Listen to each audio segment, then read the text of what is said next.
meine Freunde, hier sind wir. Starfield. Es wird Zeit. Natürlich muss man in jedem AAA-Game im neuen die Shader erstmal kompilieren. Aber lasse ich mir eingehen. Beim ersten Start. Aber schon allein diese Musik, ey. Ging ja recht schnell. Dauert nicht so lang wie COD. So, Nummer 1. Einstellungen. Wir werden erstmal auf Normal spielen. Ja, ich will erstmal reinschauen. Alle 15 Minuten. Jetzt müssen wir erstmal ins Audio. Weil, Alter, Musik ist schon auf 70% und trotzdem so laut. Hilfe.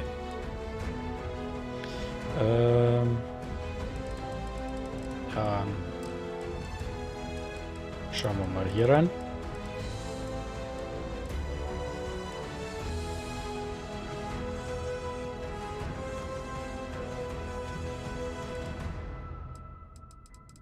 Natürlich alles auf Ultra gestellt. Bewegungsunschärfe machen wir aus. Die braucht kein Schwein. V-Sync machen wir aus. Der soll schön...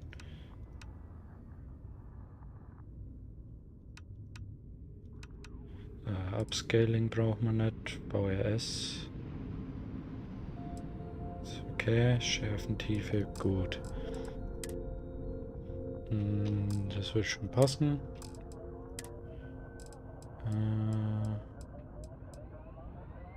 Genau, Untertitel bleiben an. Wir werden aber auf Englisch spielen. Weil, muss sein. Und dann würde ich sagen, reden wir nicht lang rum. Wir schauen rein.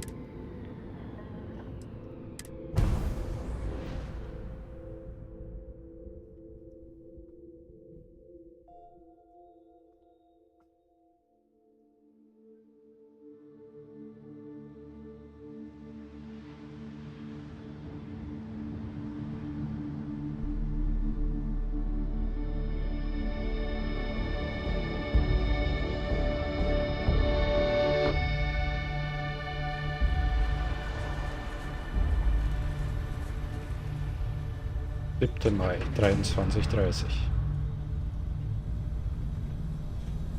Mining Außenposten.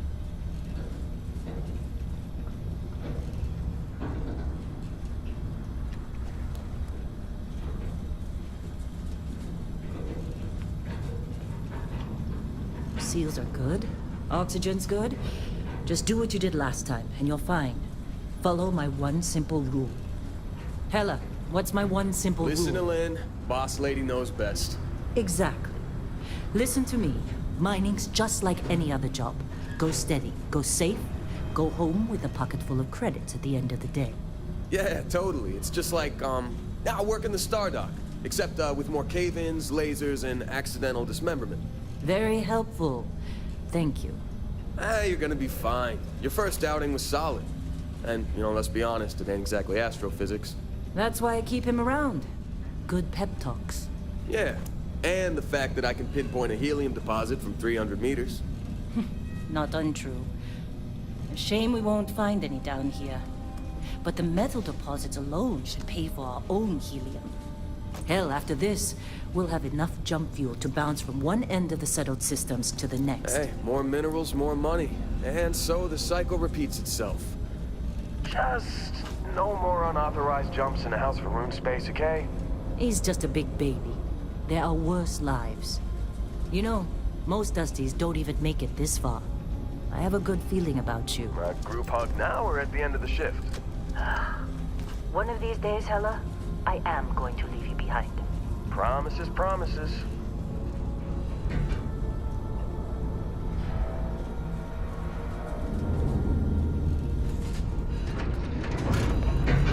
Okay. Okay, let's see what we've got.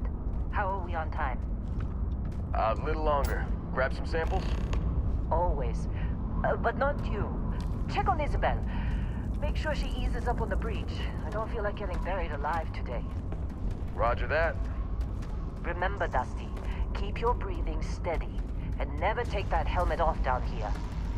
Oxygen processors don't extend this far. Yeah, because God forbid we drill on a rock with breathable atmosphere. Know what I love about working in Freestar Collective space? Fewer regs. A job like this in the United Colonies? Huh. Dreams of red. And look at this one over here. Calvert! No! No. It's a laser, not a sledgehammer. Ease up! Benning, if you got paid per break, you'd be a millionaire. Let's go! Yeah, okay. What do we say, Dusty? You make your cut, you get your cut. No exceptions. Come on, pick it up. Troy, what's the yield? Minimal at this point. Occasional glimmer, but it's weak. What do you think? Stay the course? No, ma'am. Juice ain't worth the squeeze.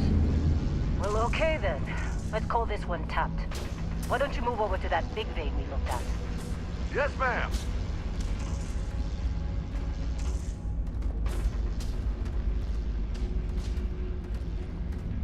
Come on, with me.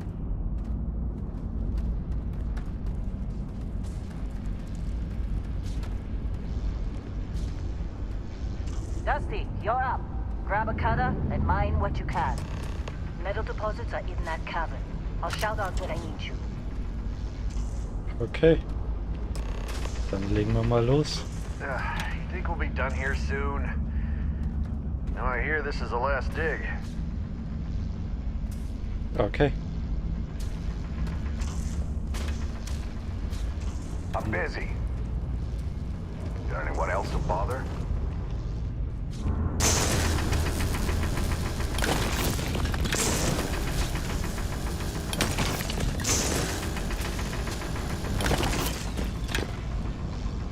Erstmal einen Stein zerreißen.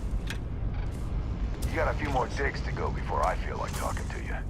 Okay, ist ja gut, Mann. How they suffered you to join?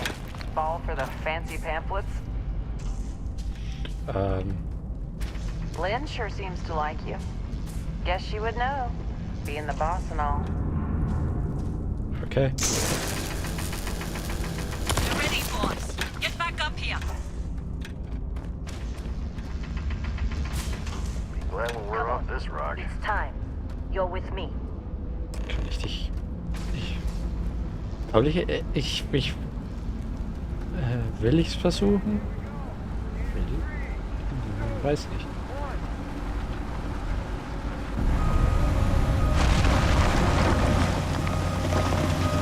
Standard reading a clean break. Shut it down. Let's go! Hella, get the readings. Yeah, about that. Problem? Not if you consider a spike in gravity readings a problem. I don't.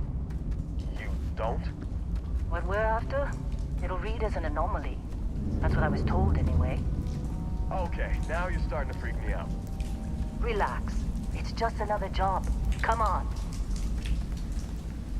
Wohin begeben wir uns? Mag es nicht.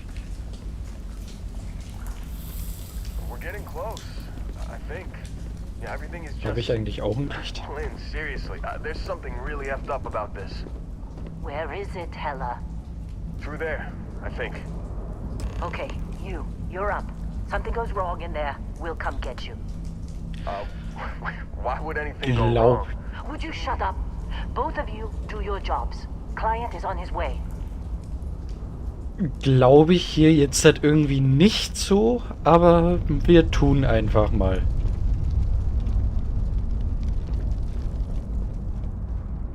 Ah, F1. Nee, F. Ach, halten. Ja, moin.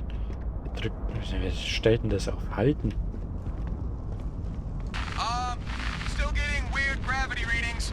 I guess that's a good thing. Just keep going.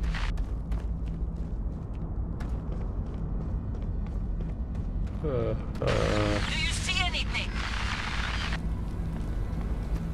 Was ist das.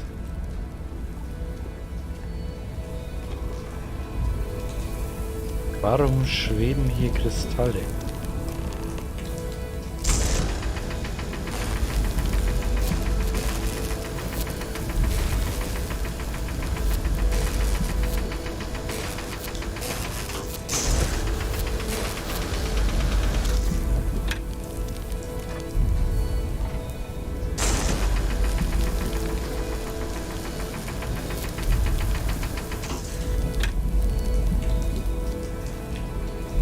Greifen wir mal rein, wa?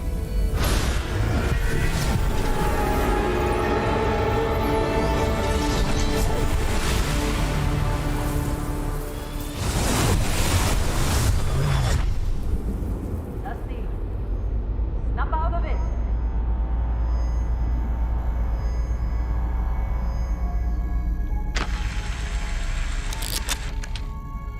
Hey, come on. Come on. Okay, take it easy. You were out cold. No physical damage. Mentally, the jury's still out. You know who you are? New recruit for Argos Extractors? Ring any bells? Any of this look familiar? Character Editor. Jawohl. Das können wir uns jetzt Stunden anschauen. Geil. Schauen wir mal die Voreingestellten durch.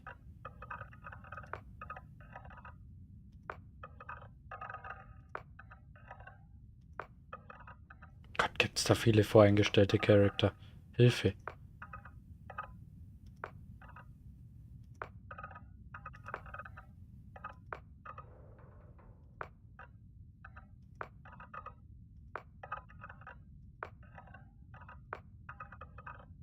Okay. Die ist straight aus Cyberpunk entflohen.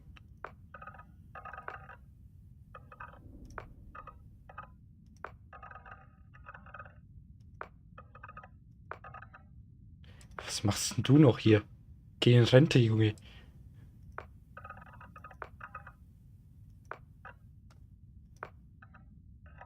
Alter! Noch älter. Der ist ja schon kurz vor Sarg.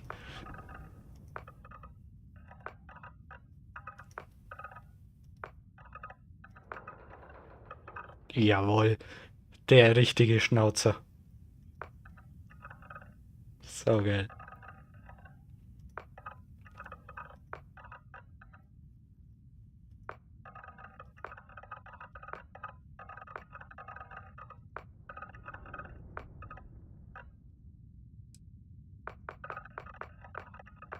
Okay, ich glaube, ich fange mal als männlicher Charakter an.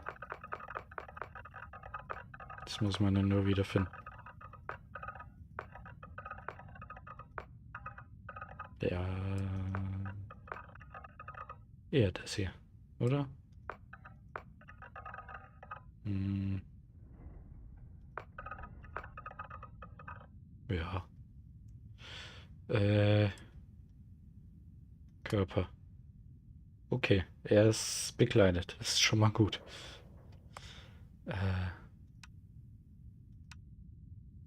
Okay. Laufstil, ja moin.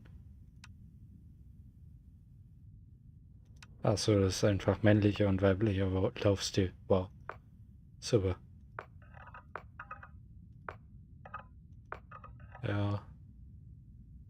Ah, moin.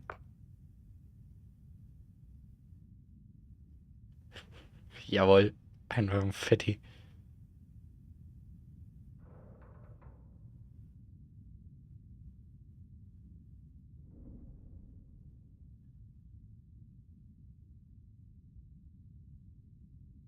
So ein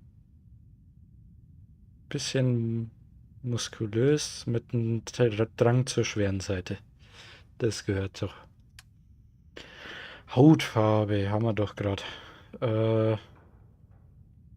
Eieiei. Gott.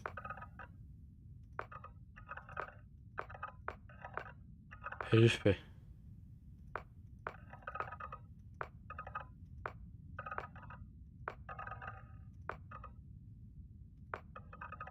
Ja.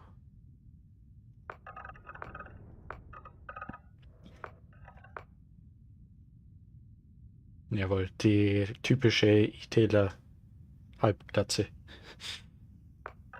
Wo mehr Stirn da ist als alles andere.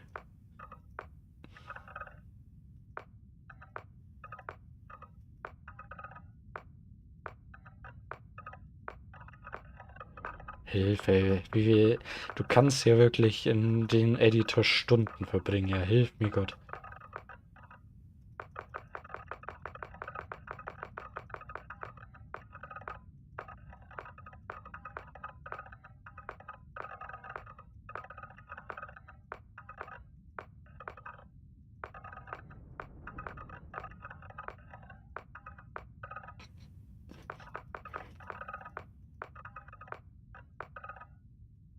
Ich kann halt. Ah, so kann. Alter, ist das eine tolle. Junge, Junge, Junge. Krass. Was nehme ich da? Boah, passt schon. Haarfarbe. Schwarz. Bart. Uiui.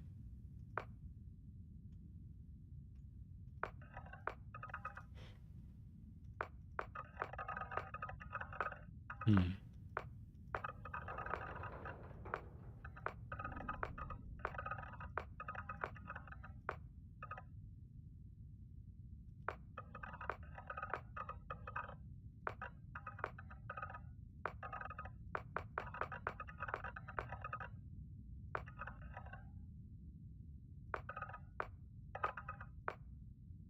Ja, das sieht gut aus. Farbe. Das gleiche, schwarz. Schwarz wie die Nacht. Ui, Alter. Man, was kann man damit anstellen? Hilfe.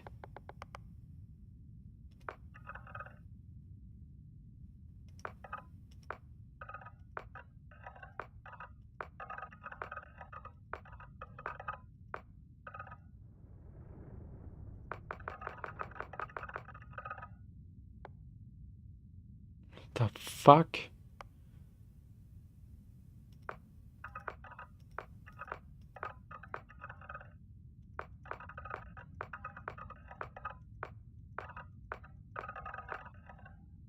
Okay. Man kann einen blind machen. Super. Danke. Ja, einfach ein gutes Blaugrau, das geht immer. Mm, ja. Ich will das Game zocken, nicht einen scheiß Character Editor die ganze Zeit durchgehen. So, Hilfe. Stirn.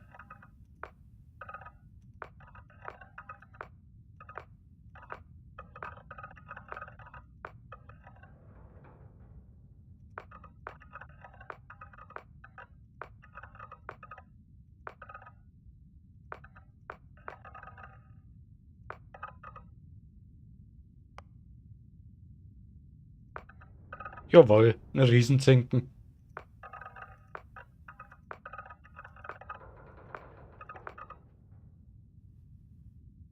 Ja.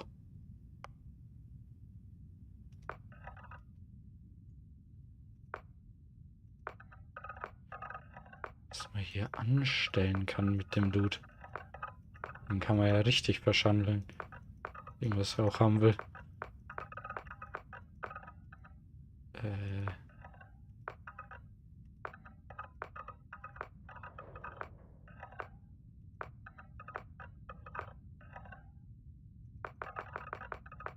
Was weiß ich denn?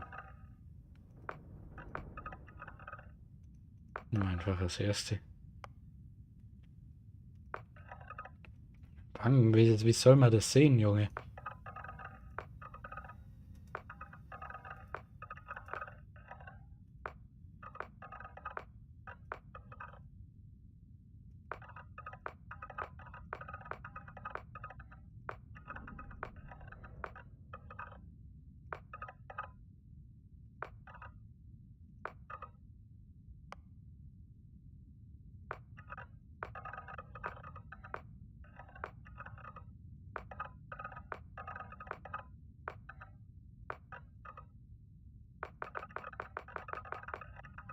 sieht der Originale eigentlich am besten aus. Zähne, das kann man damit. Ja gut, vergilbt, klar. Putz deine Zähne, Junge. Nein.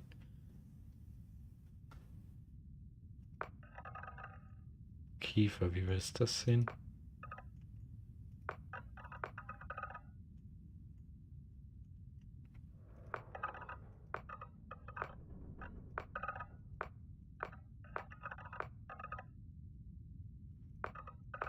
Ich sehe dabei keinen einen großen Unterschied. Bei dem hier habe ich jetzt den größten Unterschied gesehen. Lass einfach ein Einser.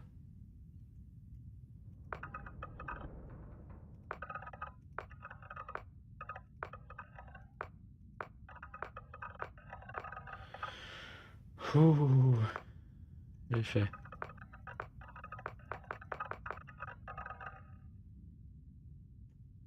Ja.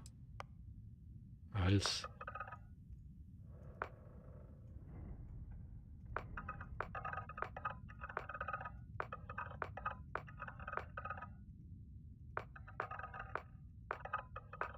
Da ist ja alles zu sehen. Nein, muss nicht sein. Eins passt schon. Schmuck. Oh. Guter Bullenring.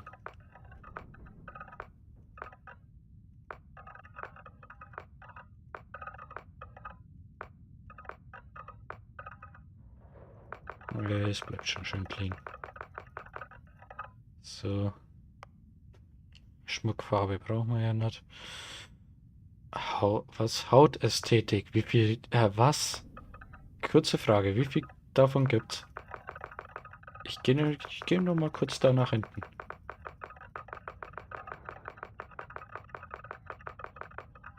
»64 verschiedene Hautarten. Hilf mir Gott.«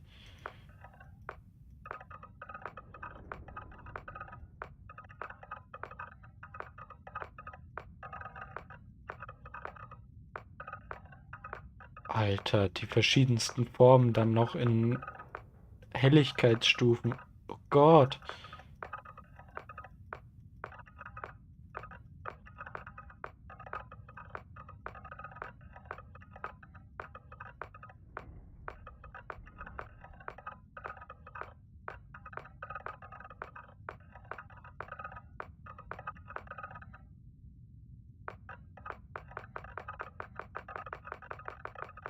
Nehmen wir mal so ein bisschen was Kleines. Mal schauen, wo wir das haben.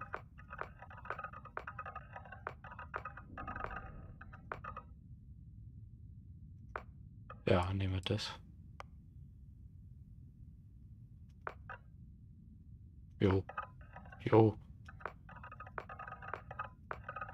Geht's dir nicht gut, Bro?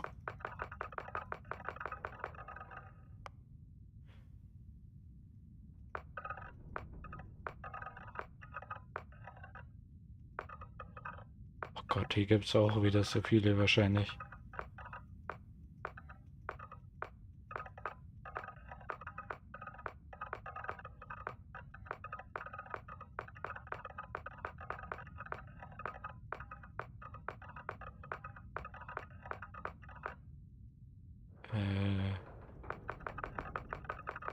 Lass mal das einfach mal weg.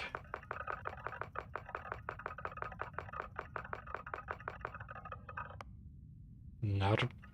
Jo, lass dich behandeln, Junge. Das Ding ist ja noch halb offen.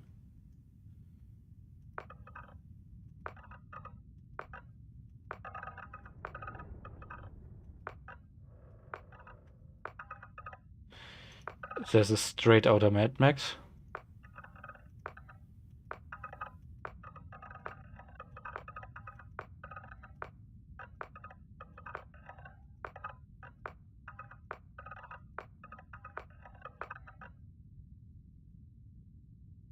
Okay.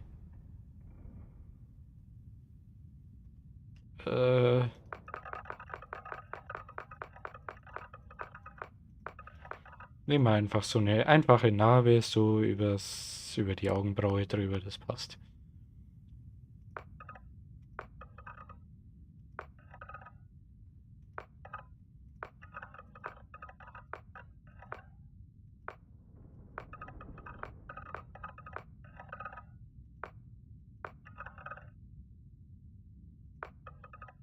Also das sieht wirklich so aus, als ob der sich einfach ein paar Streifen aufgemalt hat, um alt auszusehen. Auch ein guter Trick, um in den Club reinzukommen. Nicht.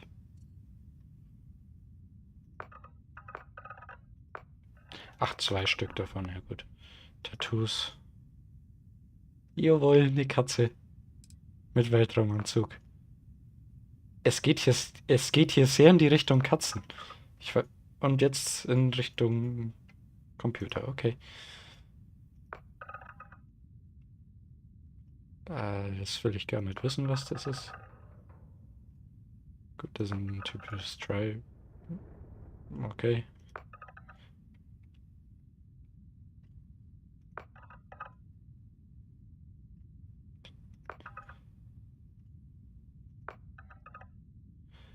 Okay. Muss nicht sein. Ich find ja irgendwie die Weltraumkatze finde ich geil. Passt so gut. Das ist so ein typisches Tattoo, wo man sich stechen lässt, weil man keine Ahnung hat. Das finde ich gut. Gut, brauchen wir nicht. Brauchen wir auch nicht, brauchen wir auch nicht, brauchen wir auch nicht. Schmutz. Äh, nee, geh dich waschen, Junge. Hintergrund. Uiuiui. Das ist viel gelesen. Ähm, schauen wir mal. Alter, was? Was? Oh Gott. Ja, liebe Leute, das kann ein bisschen dauern. Also, Bestienjäger. In den besiedelten Systemen wimmelt es von feindseligen. Kann man sich das auch vorlesen lassen? Nee. Feindseligen Lebensformen, von den Ashtar auf Aquila bis zu den Terromorphs hast du gelernt, diese zu jagen und zu erlegen. Skills, Fitness, Ballistik und Gastronomie. Okay. Bildhauer, was kann der? Mit deinem anatomischen Wissen und deinen ruhigen Händen hättest du auch Chirurg werden können. Stattdessen hast du dir auf dein Herz gehört und fantastische Kunstwerke erschaffen. Mediziner, Geologe und kann gut überzeugen. Cyberrunner. Okay. Von Neon bis New Atlantis stehen dir Megacorps für Macht, Prestige und Profit. Du hast für und gegen sie gearbeitet, offen und verdeckt und dein Gewissen dabei oft von den Credits geopfert. Schleichen, Sicherheit, was ist das? Ja, okay. Und Dieb. Dateifehler? Merkwürdigerweise gibt es in den Akten keine Information über dein früheres Leben. Ist das ein Versäumnis des Verwaltungspersonals? Hat eine unbekannte Macht die Daten gelöscht? Oder gab es einfach nichts Erwähnenswertes? Fest steht, deine Vergangenheit kennst nur du. Wichtig sind das hier und jetzt und der Weg, den du einschlägst. Okay. Wohlbefinden. Er achtet auf eine gesunde Ernährung. Super. Ballistik und Fliegen. Er kann gut fliegen. Diplomat. Ich will kein, nee, das lassen wir gleich mal. Entdecker. Angeblich soll es keinen Entdecker mehr geben, doch während die großen Fraktionen verzweifelt über die Kontrolle um Gebiete kämpfen, warst du damit beschäftigt, die Wunder der besiedelten Systeme zu erforschen. Laser? Was ist Laser? Ach, Laserwaffen. Okay. Astrodynamik. Es ist ja nicht mehr Aerodynamik. Wir sind ja schon im Weltall. Astrodynamik. Und Analyse. Frachtflieger. Ein typischer Space Trucker. Es reicht schon. Ich lese jetzt nicht alles durch. Äh, Gewicht heben. Fliegen. Ballistische Waffensysteme. Gangster.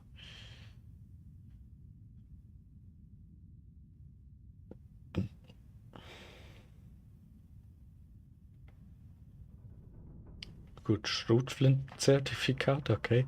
Es gibt Zertifikate für Waffen. Okay. Boxen und Dieb.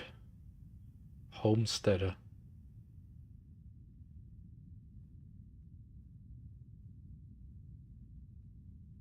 Geologie, okay. Industrieller. Überzeugungssicherheit, Forschungsmethoden, Koch, gut, das wird typische Koch sein. Kopfgeldjäger, sowas mag ich ja immer.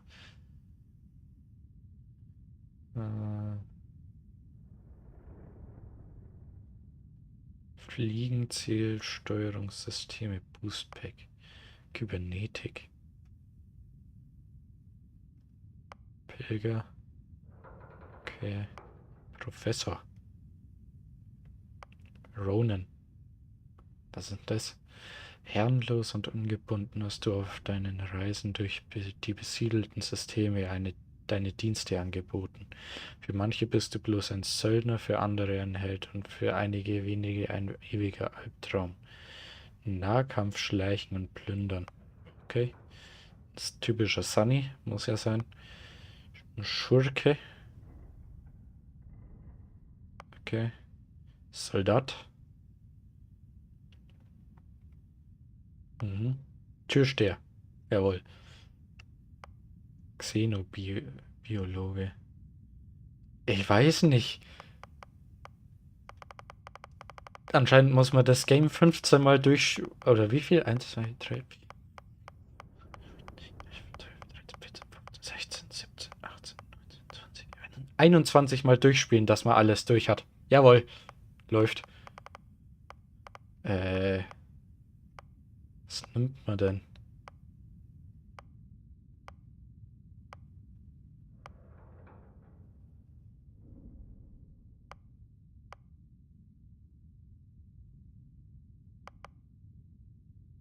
Irgendwie hat hier das Cyberrunner was? Muss man schon sagen.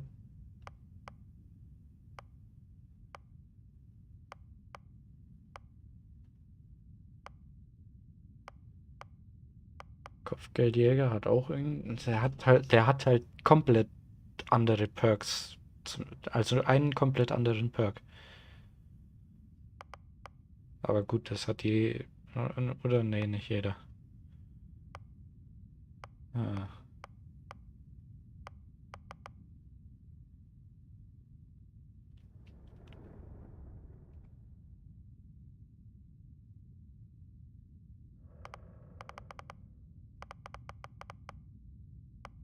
Spielen wir mal als typischer Soldat. Das ist immer so eine Klasse, die überall irgendwo durchkommt. Bin ich der Meinung.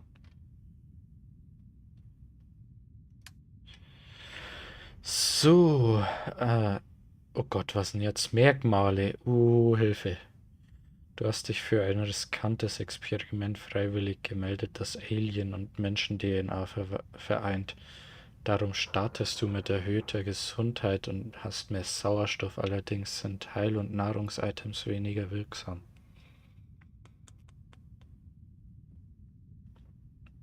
Arbeitgeber. Ups, das wollte ich jetzt nicht. Okay, man kann es wieder raus tun. Außer repariert sich dieses System gelegentlich vollständig, wenn es zu weniger. Wenn es zu weniger als. Okay. Okay.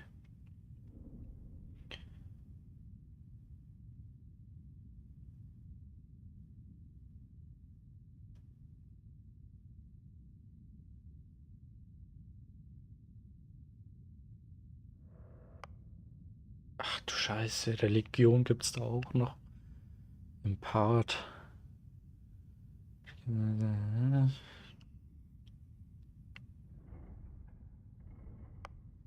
Extrovertiert, ja, bin ich eher nicht so. Freestar Collective Siedler, was sind das?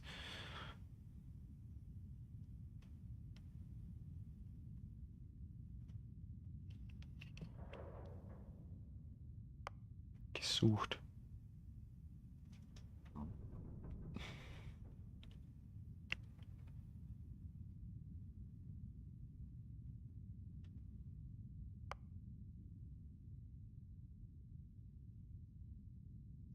Ein nerviger, riesiger Fan von dir auf und labert dich voll. Im Gegenzug wird er jedoch Teil deiner Crew und beschenkt dich. Jawohl. In den UC geboren. United Colonies. Okay.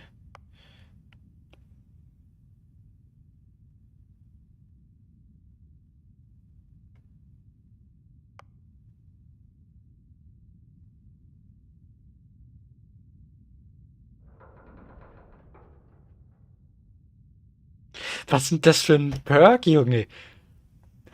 Kinderkram, deinen Eltern geht gut, du kannst sie sogar zu Hause besuchen. Dafür werden jede Woche automatisch 2% deiner Credits zu ihnen nach Hause geschickt. Alter, das ist ja nur negativ gefühlt so.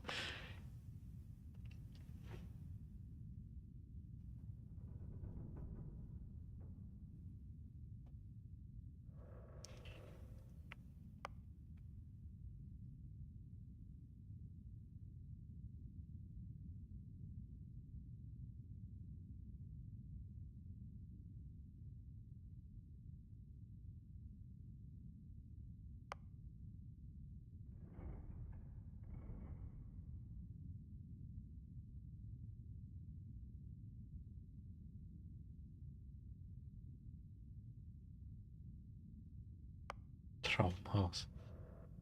Du besitzt ein luxuriöses, individualisierbares Haus auf einem friedlichen Planeten. Allerdings beträgt die Hypothek bei der Gallbank 125.000 Credits und die muss wöchentlich gezahlt werden. Ja, genau, Jungs.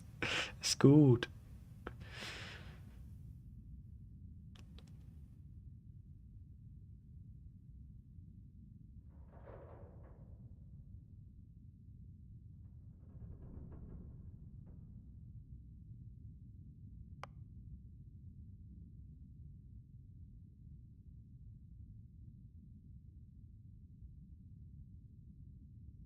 Was nimmt man da?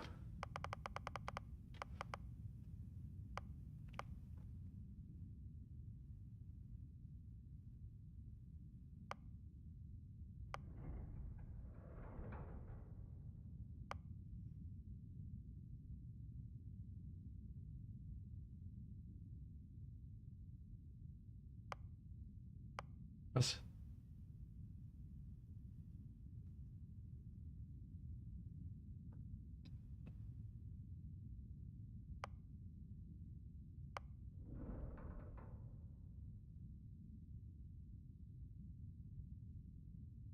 Ja, sind wir, würde ich sagen, Freestar Collective Siedler. Äh,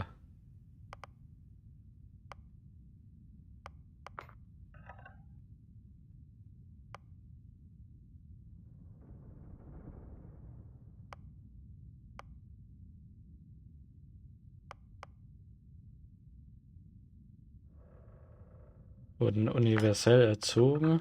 Nee, nee, nix mit Glauben. Nein, das lassen wir. Nee, Glauben lassen wir hier raus.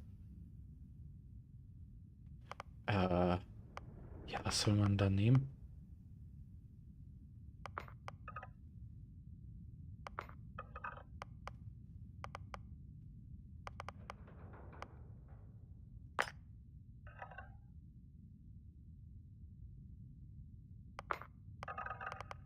Okay.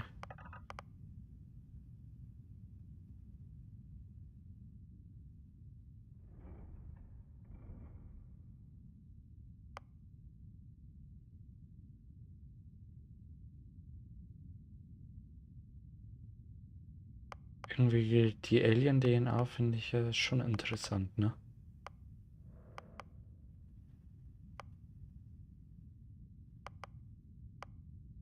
Aber irgendwie würde ich auch gern sehen, wie ein riesiger Fan vor mir steht und mich voll labert. Hä?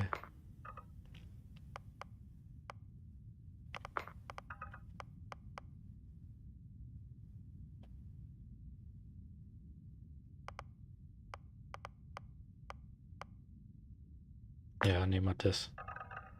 Das interessiert mich gerade mal.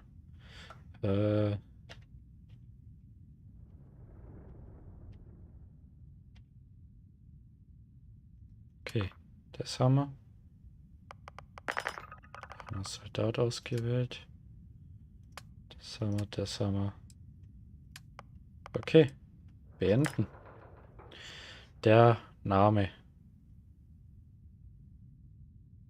Hm.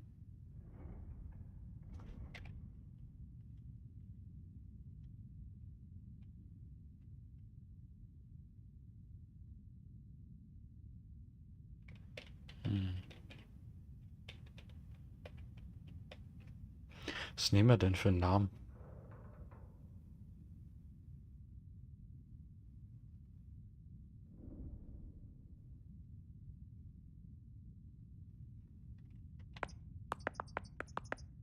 Ja.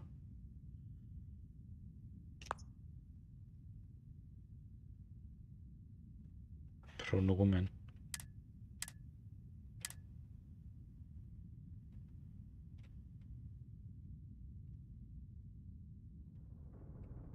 Bestätigen.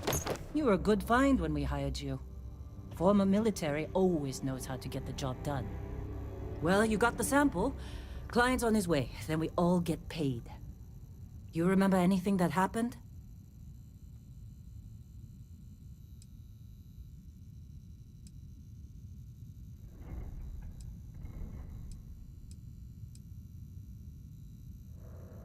Es gab Säulen, Licht und Musik. Huh. Well, you passed out, that's for sure. Everything else, probably just your brain playing tricks. Either way, we got what we were looking for. All this trouble for that stupid thing? Huh, sure don't look like much. Never mind what it looks like.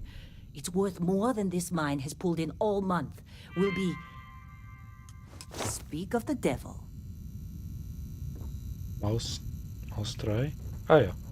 Okay, es gibt First Person und Third Person. Ah, es gibt sogar verschiedene. Ja, ich bleib mal in Our constellation First Person. contact is on approach. Wait, the Explorers group? I thought they were kind of a joke. Not a joke. You're just too young to know better. Hey, I'm just saying they got a reputation. Hell, I bet half the crew here doesn't even believe they really Yes. exist. Erstmal looten, Half the Junge. crew doesn't believe Earth exists, Whoa. but it's still there. You Same with don't look Constellation. Yeah, but come on. Exploring space? Who does that anymore? Ain't the space we've already got complicated enough? Not to them, apparently. You fitting in okay? Mining crews ain't the friendliest, but they're good folks. Shifts seem to be getting longer. That's Argos for you. Squeeze every credit they can.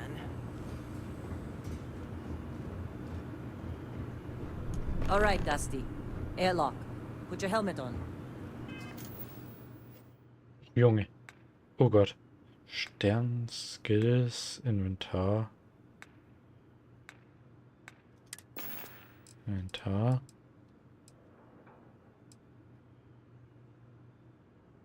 Helme. Da.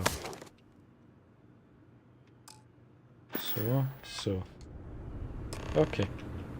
Check.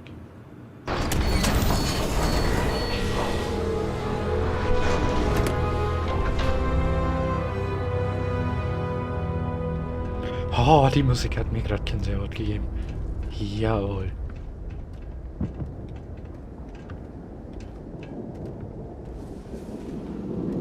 Sieht das geil aus. Alter.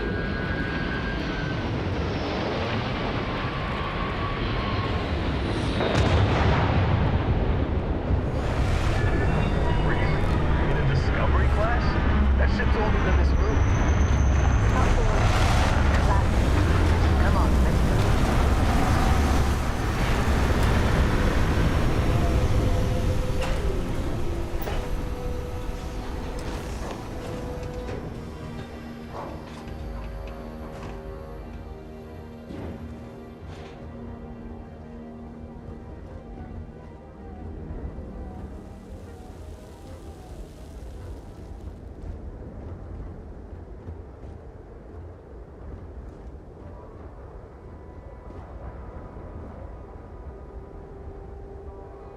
Barrett?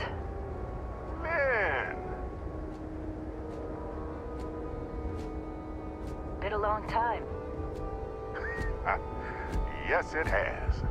That mine on Bendy, right? Kazal, hellhole, like this place. Rare mineral contract. Your tastes are a bit more sophisticated now, huh? So, you found something? Right here. The new guy found it. That right. And everything went cool? Just like grabbing those minerals on Bendy? Kazal. And no Barrett. Not cool. He passed out after the extraction. Woke up saying all kinds of nonsense. Is that right, cowboy? Went on a trip, huh?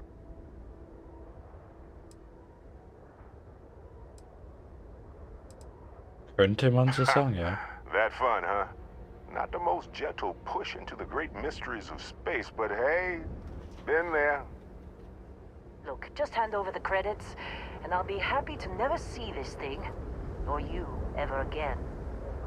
That's why I like you, Lynn. All business. Barrett, the scanners on the frontier are reporting a ship coming in hot from orbit.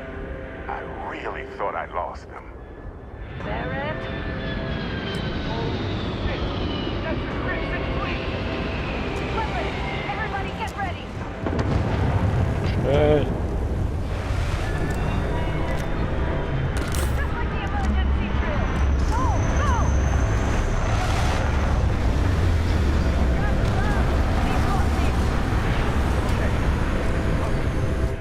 Halt, stopp. Ich brauche die... da. Das brauche ich. Stick to cover.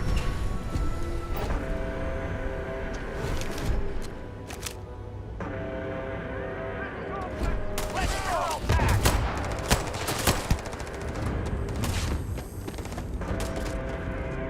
Wieso? Hallo?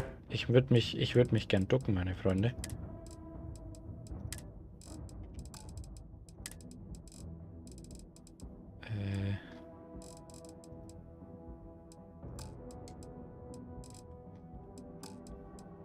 Da, Tastenbelegung.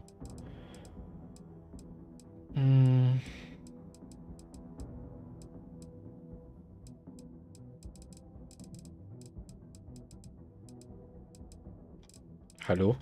Wo ist denn hier Ducken?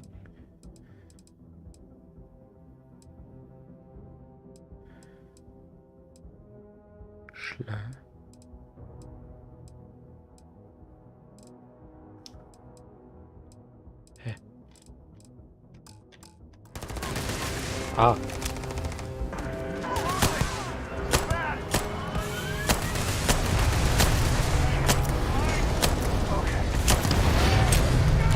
I did not feel pain. Very terrible. Bad for that.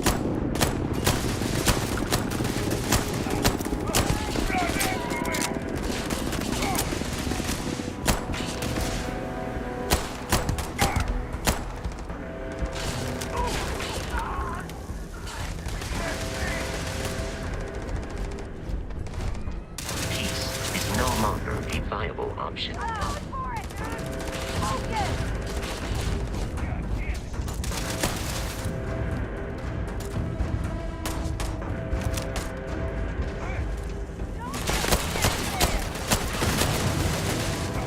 My head. Oh my God. Ah, dieses Scope. Alter! Hallo! Triffst du auch mal was? Du bist Soldat, Junge.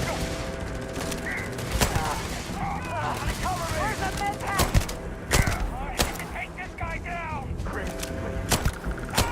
The real damn Crimson Fleet.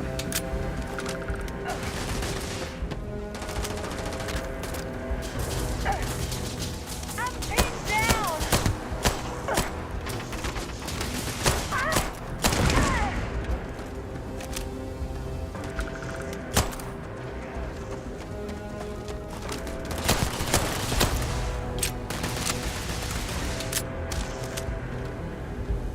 Just give up.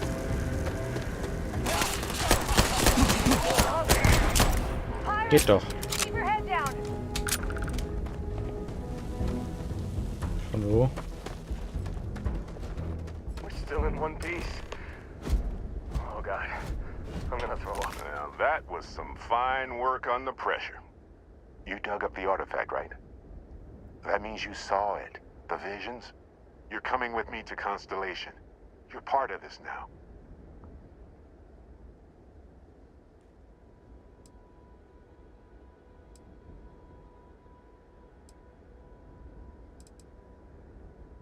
Okay. Marvelous.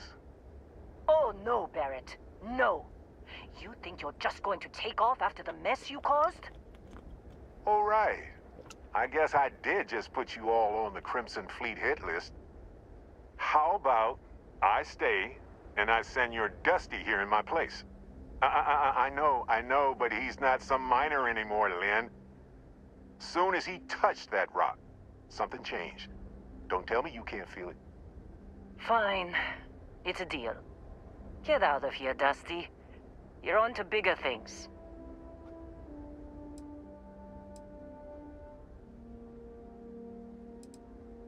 Just go. Before I say something I regret. Well, now that that's settled. Vasco, get him to the lodge. No deviations unless absolutely necessary, okay? Protocol Indigo. Indigo. Again. Very well. Oh, and hey, take this. You'll find it very useful out there. And it even tells the time. Oh. Starfield-Uhr. Geil. Hey, look at that. The watch fits you perfectly. Now, questions?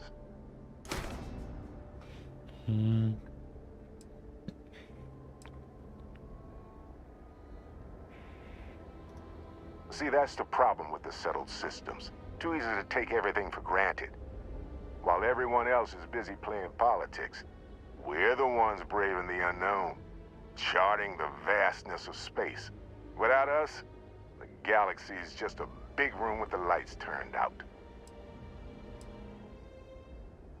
Technically, it's not even mine. Consider it alone. Vasco will keep you on course. Besides, I'm making an exception since you can tell Constellation about that vision you had. Come on. You're really not at all curious about that light and music show you experienced? Why it only affected you? Because if you didn't notice, we've all been handling it since with no problem. The way I see it, Constellation needs that artifact, but they also need you. This mystery is only getting bigger each step we take. And you're part of it now. That, my friend, is the million-credit question. And Constellation can find the answer. With your help. Okay.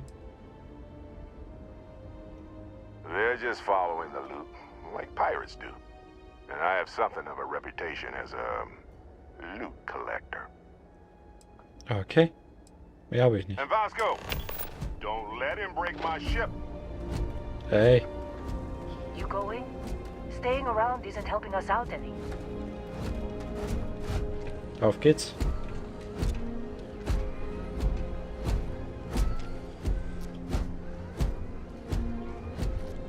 Sehr cool animiert, muss man schon sagen.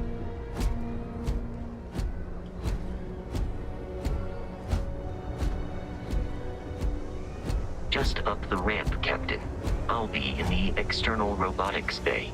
It appears you are the new captain of the Frontier.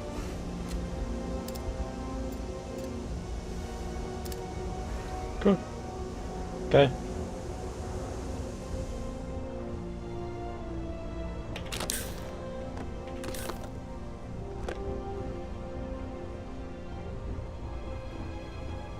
Dann steigen wir mal ein in die Kiste. Captain, I assume you know how to fly a Class A starship. As Barrett likes to say, it's as easy as learning to ride a bike. I will attempt to boost the shields, just in case there are any difficulties.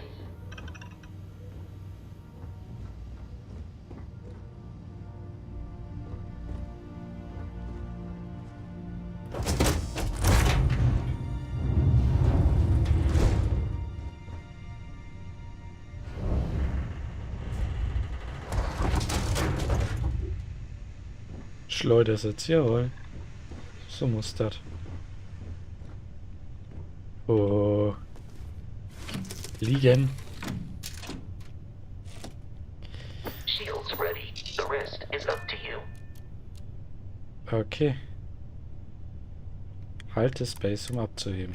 Dann.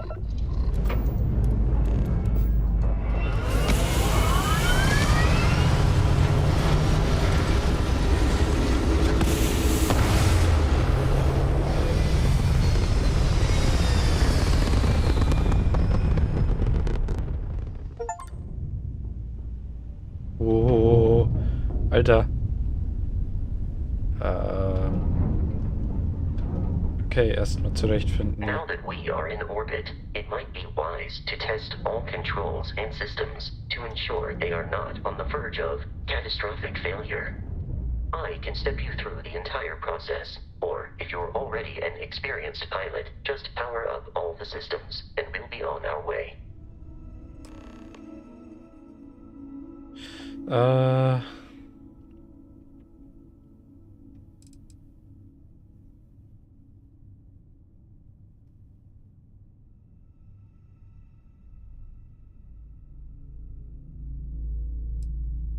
Nee, ich hab keine Ahnung.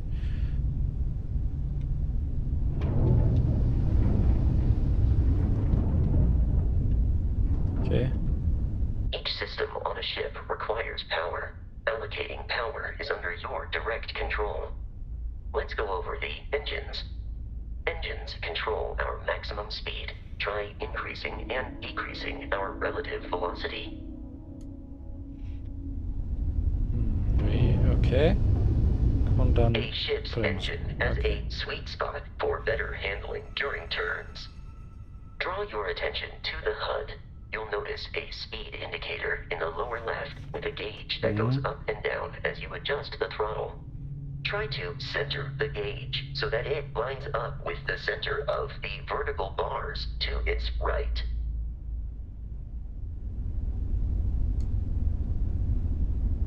Boosts can be engaged for temporary bursts of speed. Whoa.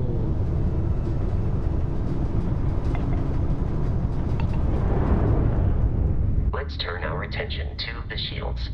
Try adjusting power to the shields. Notice more power increases their strength. Shields protect the ship from hull damage. Without a hull, they'll be vaporized. Shield health is displayed in the lower right. Hull damage is below it.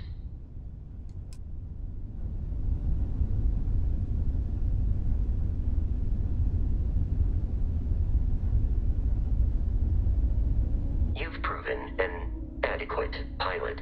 Are you familiar with ship combat tactics? Because that's a Crimson Fleet ship bringing its weapons to bear.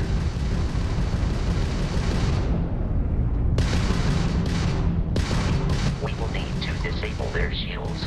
Laser-based weaponry is particularly effective.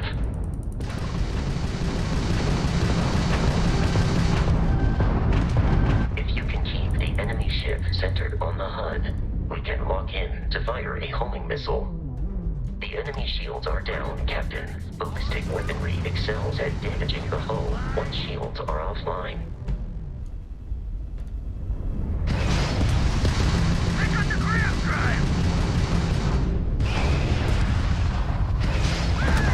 Jawohl. Wie ein Profi. Congratulations on surviving your first Starship assault, Captain. We should search the wreckage for spare parts and other salvage. You will need to fly close to it before we can access the remains.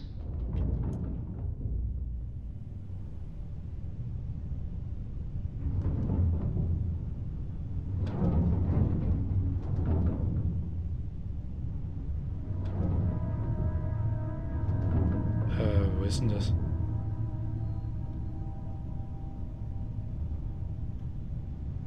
Ich sehe es nicht. Ah, da ist Two das. more Crimson Fleet ships are jumping into our location, Captain. Oh oh.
of Crimson Fleet hostility has been far more than anticipated.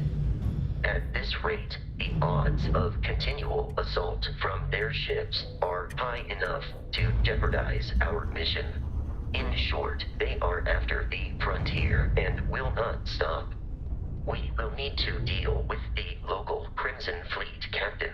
A recent scan indicates an abandoned facility on the nearby moon of Crete, a perfect staging area for pirates.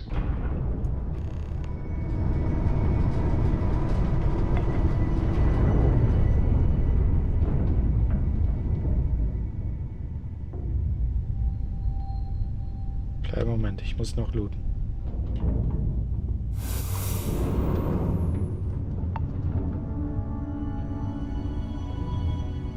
Ah, der ist zu weit weggeflogen. Scheiß drauf.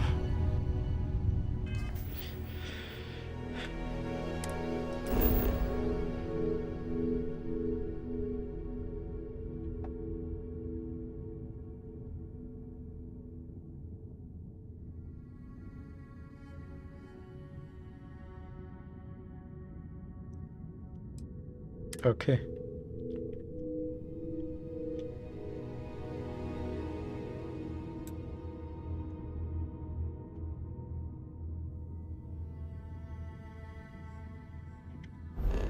Ah, check. Reise nach Crete. Da. Da. Ja. Okay. Reisen. Check. Okay.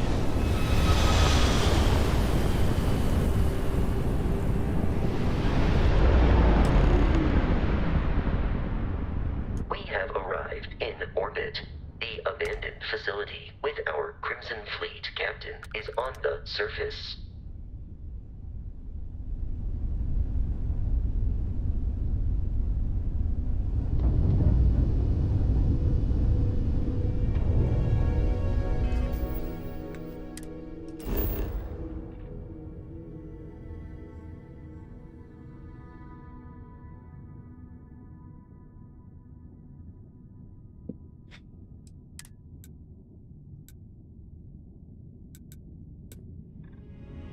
Da wollen wir drauf lang.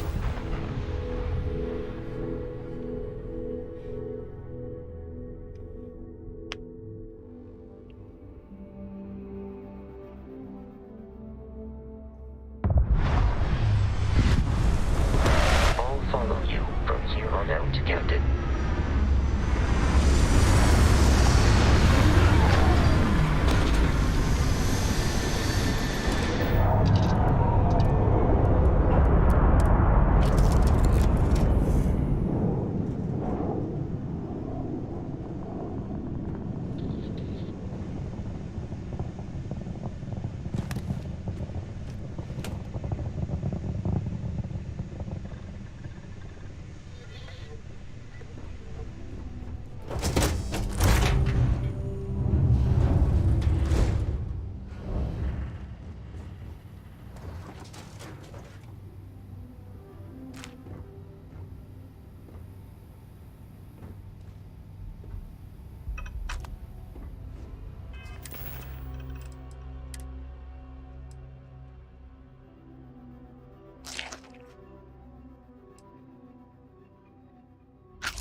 Okay.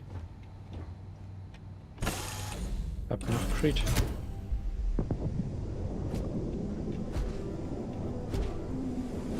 Hallo.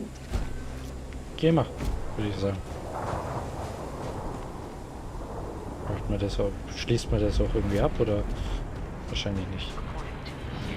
The abandoned research facility is in this direction.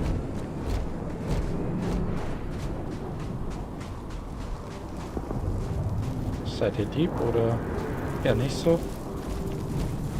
Ich denke mal. Oh, Junge, springst du hoch. Geht's dir gut da hinten, Vasco?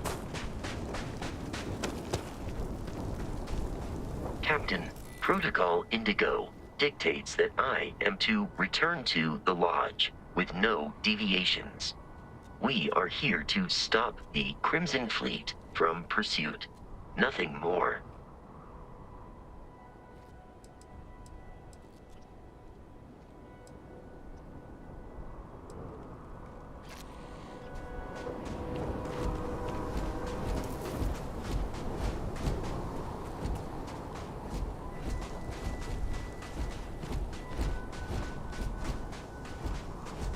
Be careful, Captain. Alien creatures are often unpredictable. Oh, oh.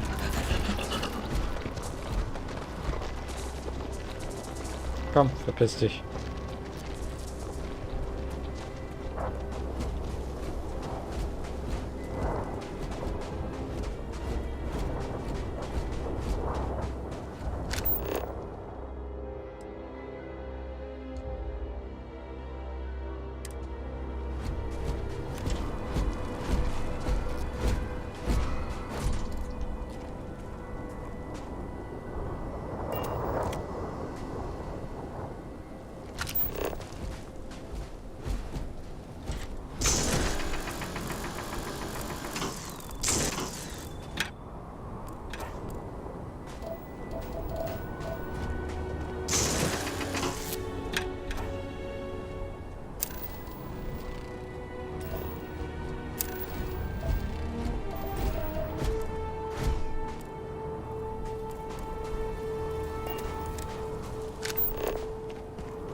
The Crimson Fleet is a confederation of smaller, independent pirate crews, all flying under the same banner.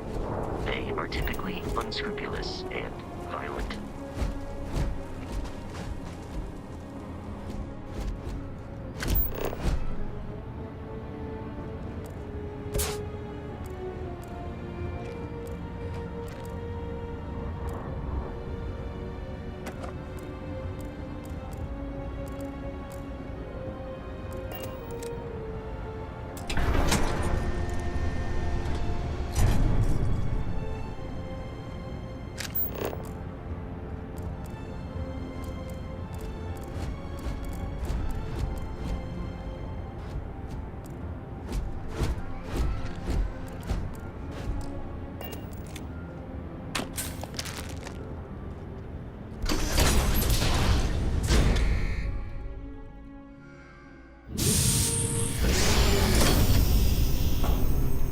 Curious. These are United Colonies markings, but we are in Freestar Collective space. It then stands to reason that this was once a secret UC facility. Schlechte Leute, schlechte Witze 2. Jawohl.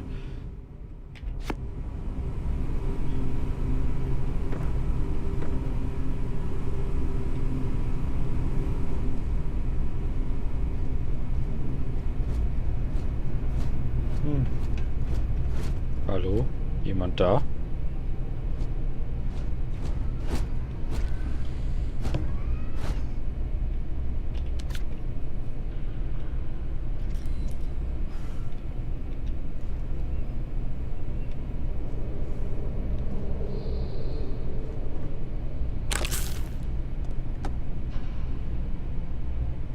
Dietrich.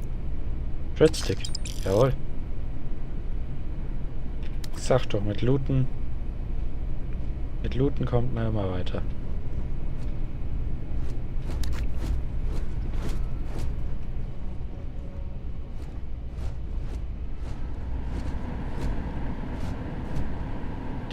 läuft. Da muss noch irgendwer rumlaufen.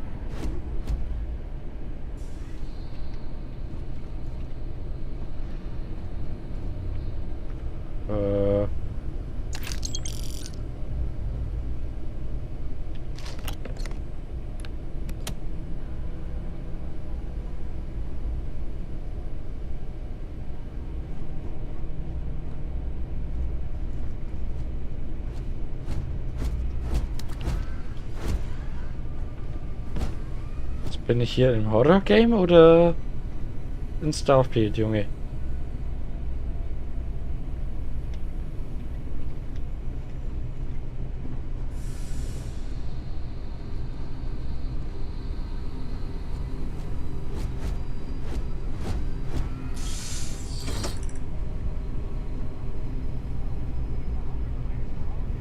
Oh, Piraten.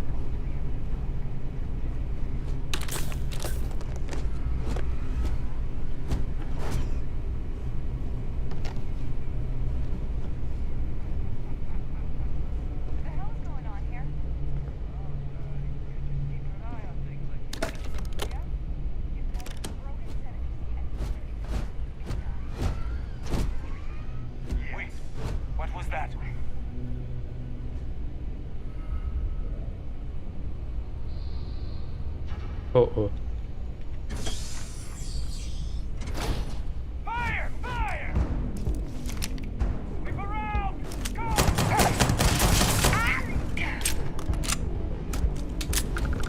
Just get started! Schieß halt, Junge.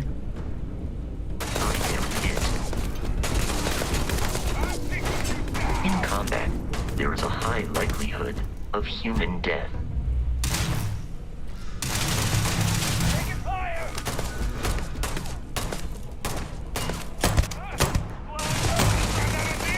Huh?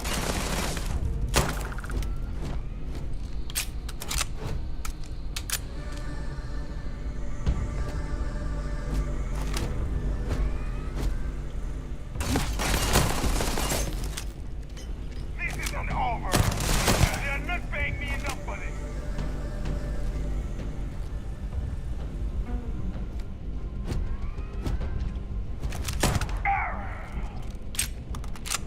Ja, Hilfe. Sonst noch jemand? Nee. Ich hab's mir schon gedacht. Munition ist wichtig. Merke ich gerade.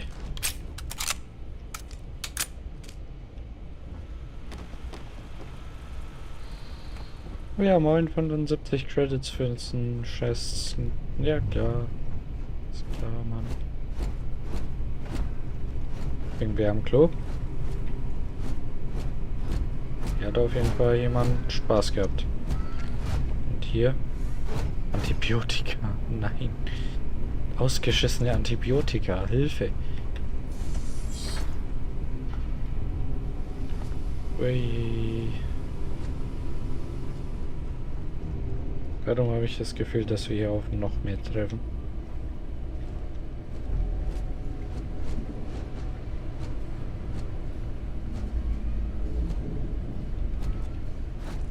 The terror morphe's loose! I repeat, the terror morphe's loose! Do not engage! If you can reach Oh man! That was the best!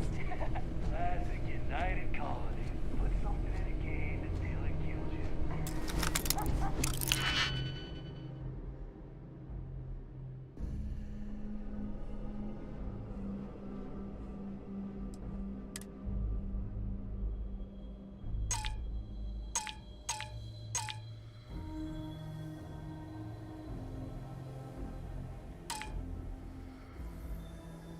Ach. One more time!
Komisch.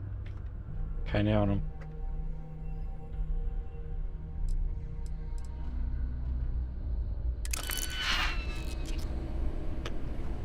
Kein Plan.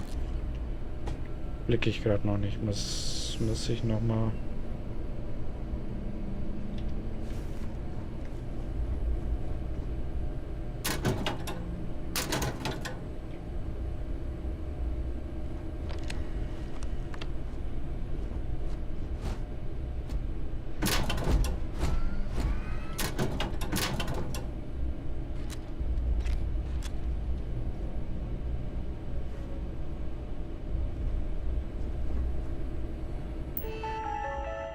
Jo.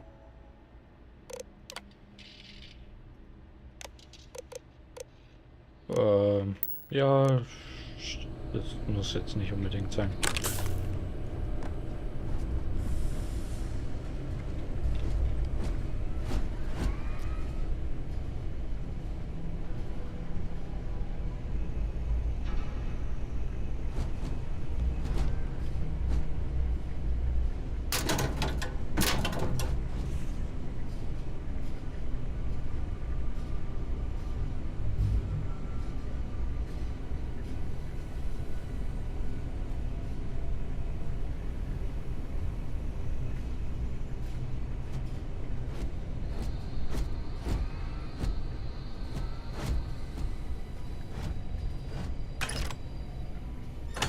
Oh.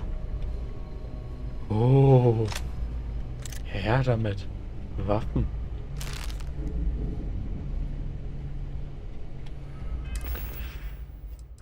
Waffen. Oh.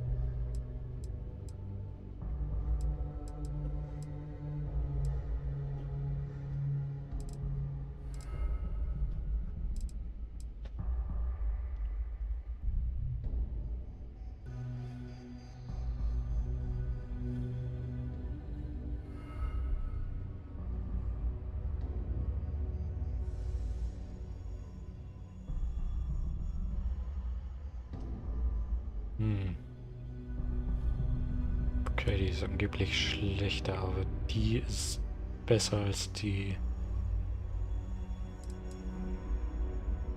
was ich...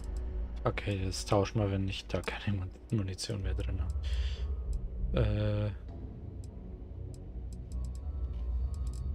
Da muss man erst noch durchblicken hier. Das ist ganz schön... Ja, man wird auf einmal mit allem bombardiert gefühlt.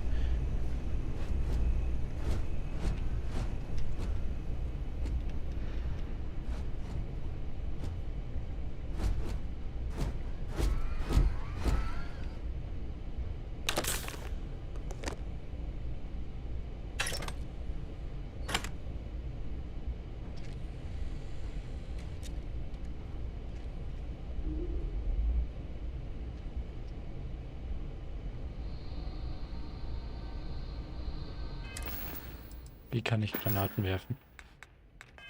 Kurze Frage.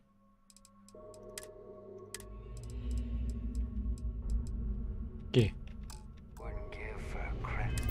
Muss ich sie vielleicht erst auswählen?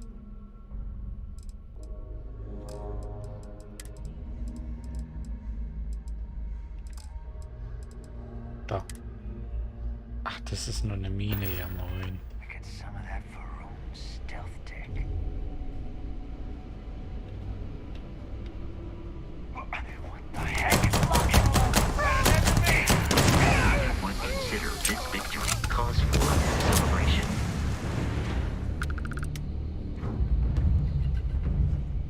Ich habe nichts gemacht. Die ist freiwillig so explodiert.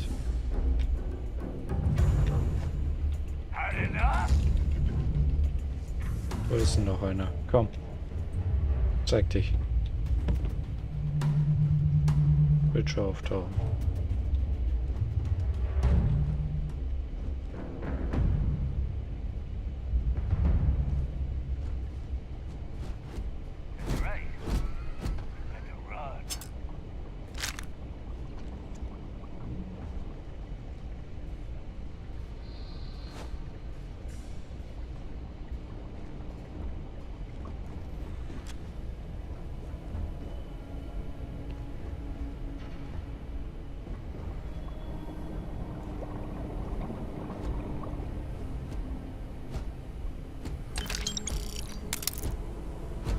Dietrich ist anscheinend sehr wichtig hier.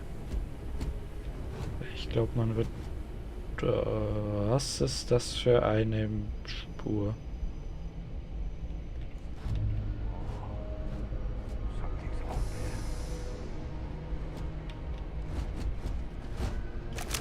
Something's up there. Enemy activity detected.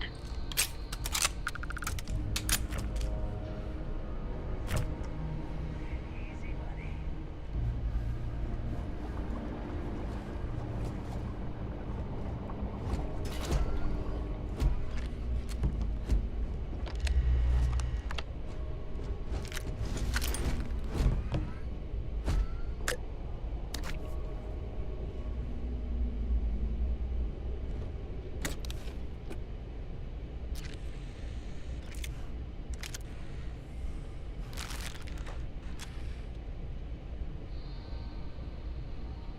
Yeah, must have scattered.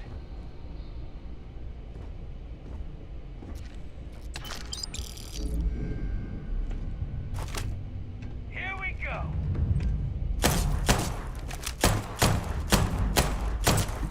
Triffst du? Oh Gott. Enemy.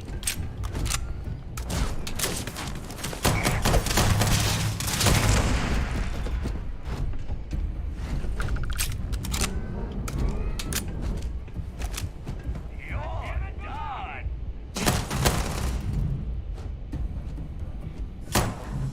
It significantly decreases one's life expectancy. Head down. Enemy detected in the immediate vicinity.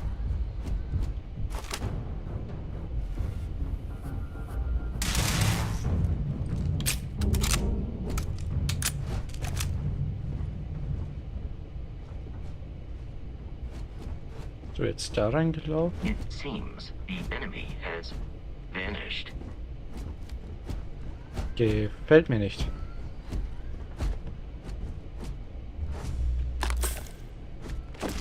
There are no hostile organisms nearby.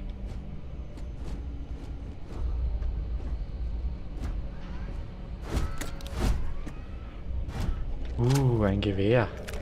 Damit kann man doch schon mehr anfangen.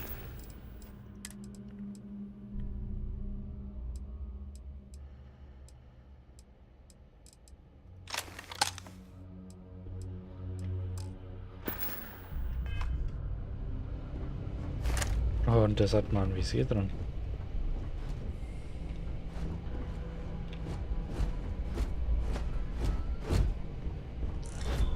Oh, oh. Wieso glaube ich, dass hier gleich ein Alien springt? Ich habe da so ein dummes Gefühl.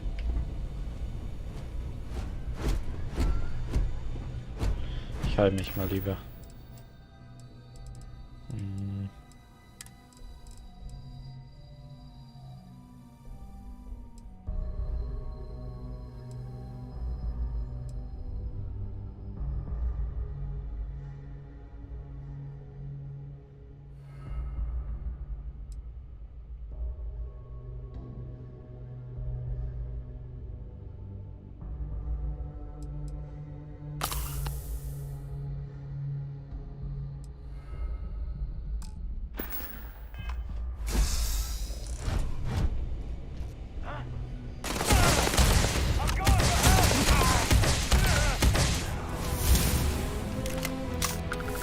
Oh, ein Skillpunkt.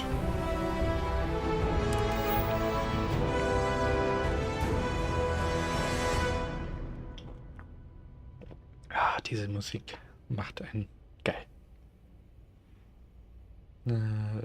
Wäre obvious gewesen, den Aufstieg.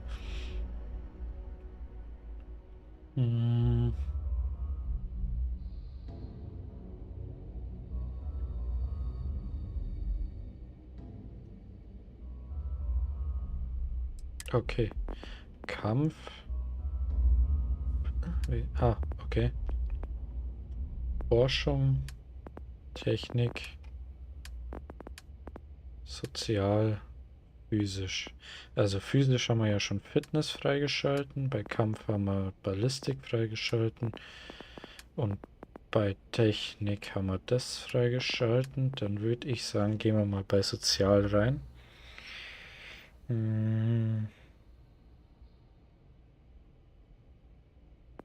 Okay.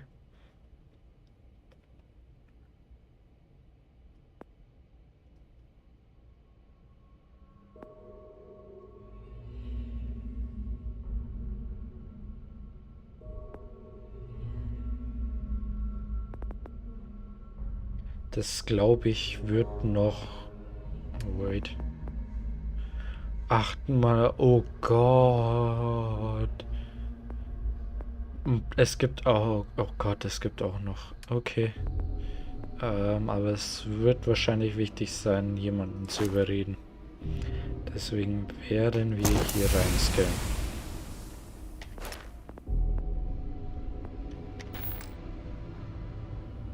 Es wird, denke ich, recht wichtig sein noch in der Zukunft. Was haben wir hier noch wegen dran? Man muss ja alles schön looten. Wäre nichts. Weiter geht's. Someone trying to jump our school. Hold them up here while Brogan sets up on the roof. I'm on it. No one's getting through.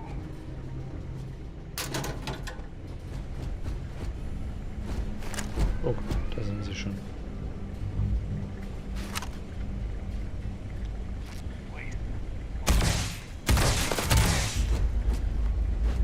So, schieß mal, Junge. Tu was für dein Geld.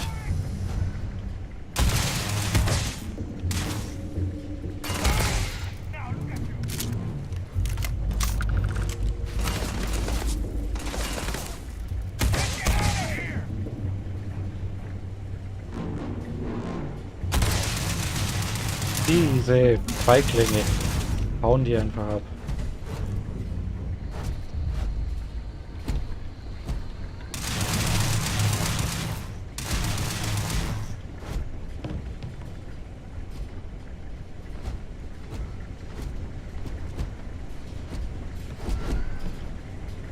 Dann komme ich halt zu euch.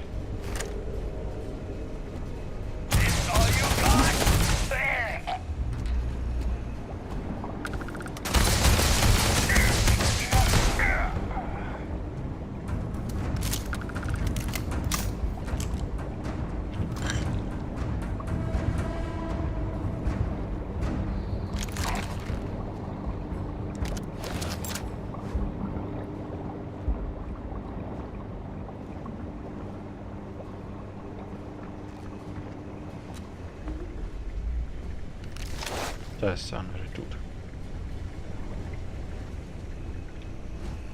Was ging hier ab, Junge?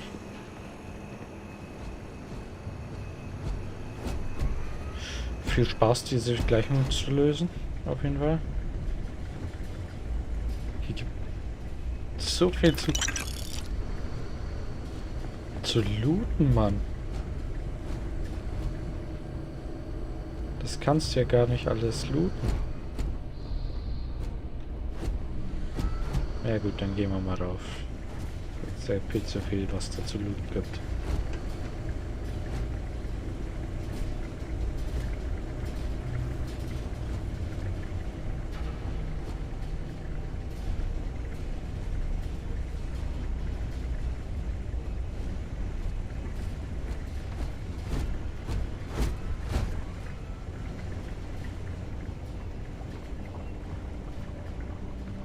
Oh.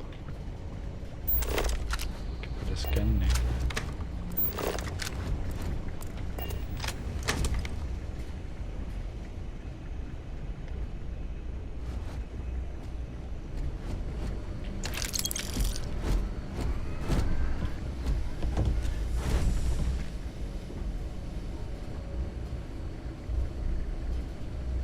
It's loose. The terramorph is loose. We can't stop it. When we tried to sync with the neural control interface, it just completely flipped out. Broke through its containment chamber like it was made out of paper. It killed Michelson, Cobb, and Sumatri in all of 1 minute. I'm not even sure where it is now. It took off deeper into the facility. A security detail went in after it, but good friggin' luck. When I know it's safe, I'm going to make a run for the comm relay. Try to call in the cavalry. This is Hayden Wynn, lead xenobiologist. Wishing he had gone to dentist school like his parents wanted. Ja, blöd, ne? Muss nur kurz eben mal jemanden schreiben.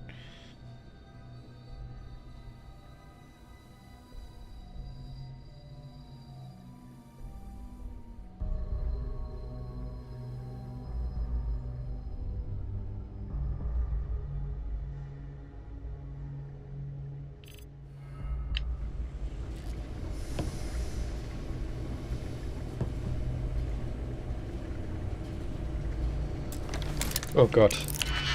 Munition wäre eigentlich ganz wichtig, ne? Also, was haben wir hier? Den hier. Richten wir den hier irgendwo rein? Ja. Den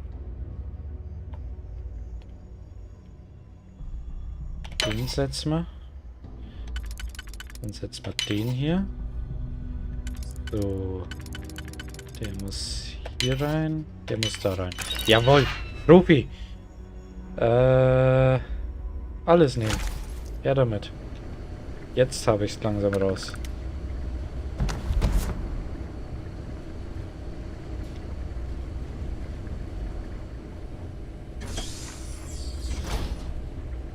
I'm detecting a safe nearby. We could make use of whatever is inside, provided you had some digipics and a disregard for personal property rights.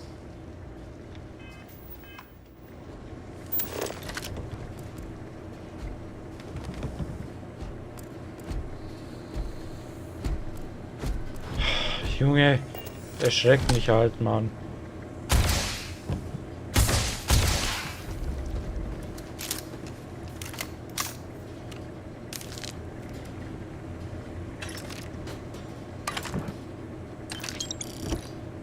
You're dead? We're all dead. The comms relay has been trashed. The whole room is trashed. We can't call for help. I can hear the terror morph roaring somewhere. And more people screaming. God.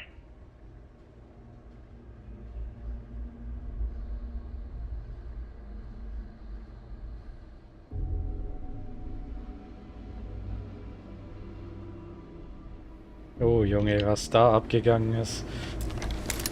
Will man es wissen? Weiß ich nicht. So. Was ist das Schwierigste? Also der würde da draußen hinpassen, aber da kriegt man die unteren nicht mehr voll.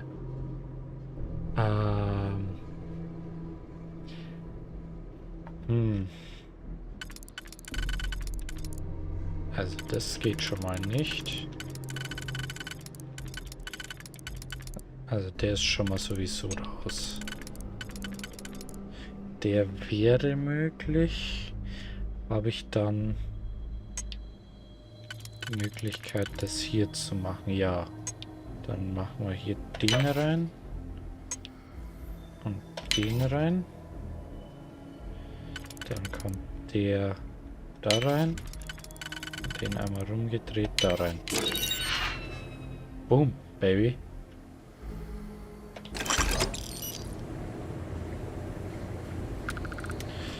Ja, dann gehen wir mal aufs Dach, wa?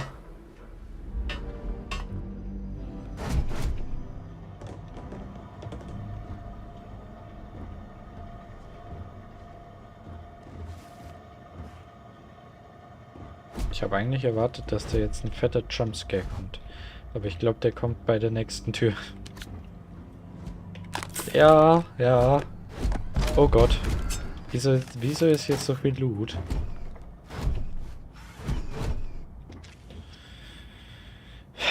Inventarcheck. Weil ich weiß, irgendwas wird hinter dieser Tür sein. Waffen. Habe ich da eine bessere?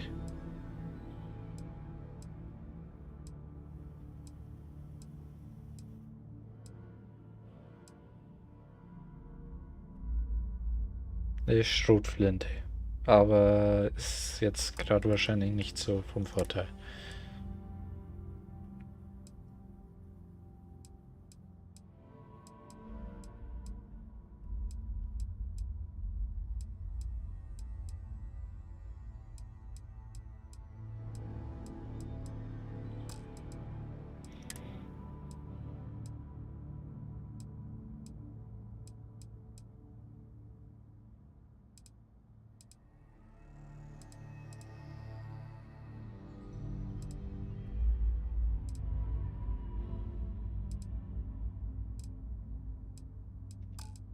Hm.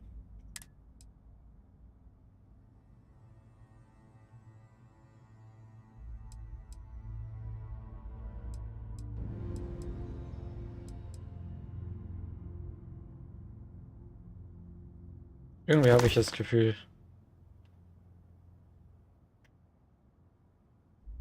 dass wir die minus 15% Schaden von Alien-Gegner brauchen.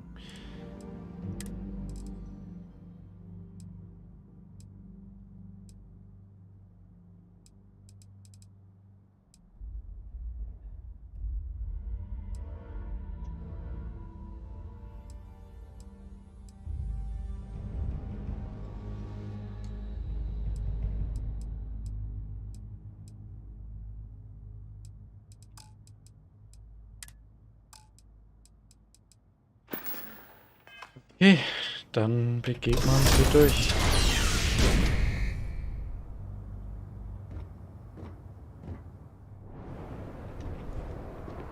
You gotta be kidding me. The Frontier has a new captain? You working with Barrett, or did you pry the ship keys out of his cold, dead hands?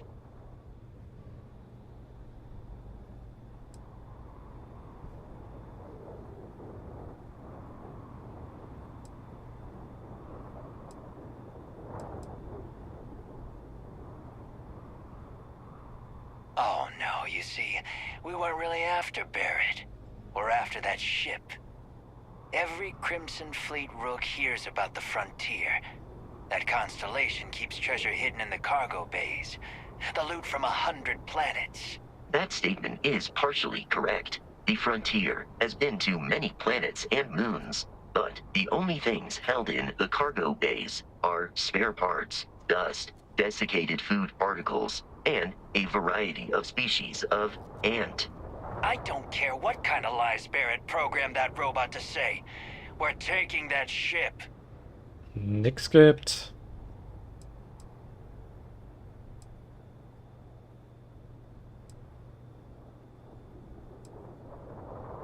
Angreifen da, die Sau.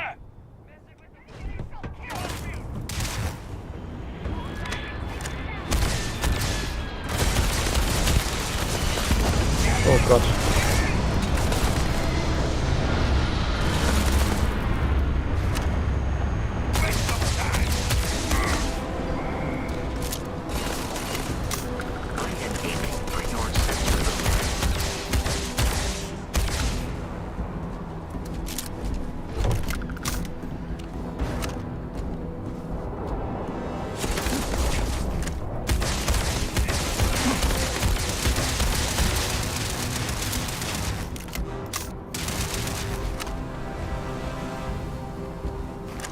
You appear to be prioritizing our deaths over your own survival. Take him down!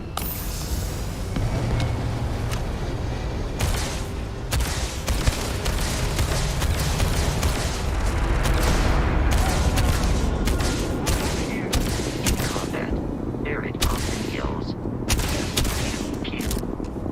I am not sure why. Die Drecksau rennt weg. We should now be free to travel to Constellation's headquarters without Crimson Fleet interference.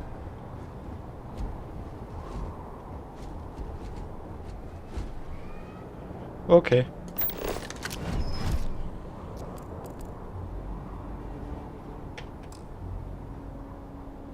Ach so, ich habe zu viel aufgesammelt.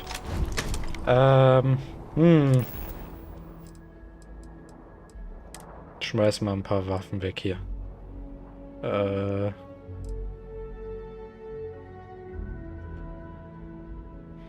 Die Grendel ablegen. Ja. Wieso habe ich 6 Stück davon? Die Maelstrom. Weg. Rettungsachs. Weg. Weg. Weg.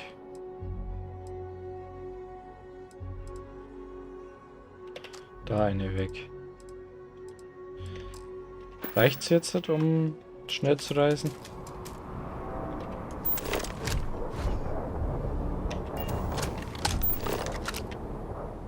Ja, danke.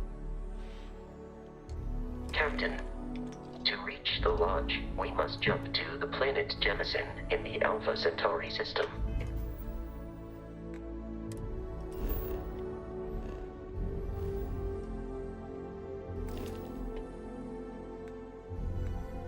Da Mission.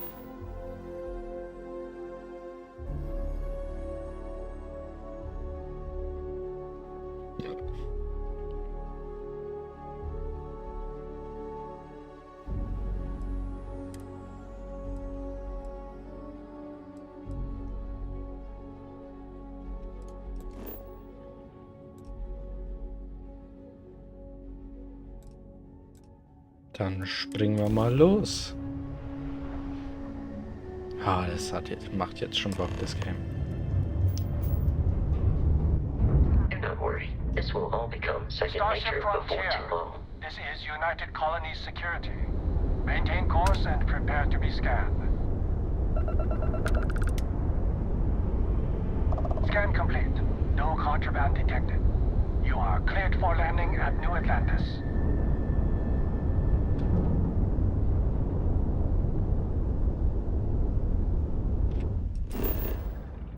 New Atlantis. Scan.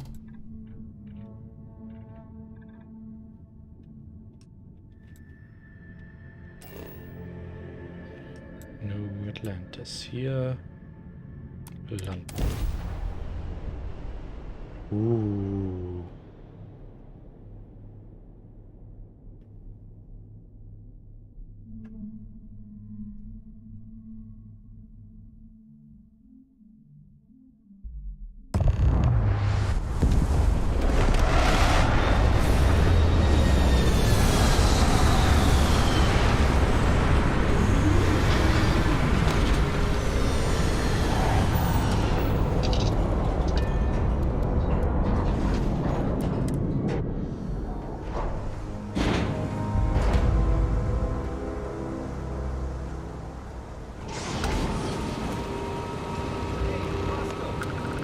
What?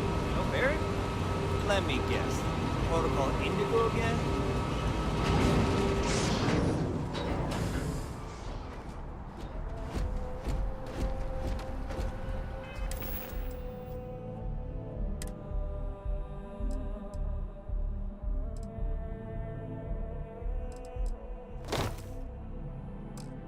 Halt, ich will den Helm wieder haben. Nehmen.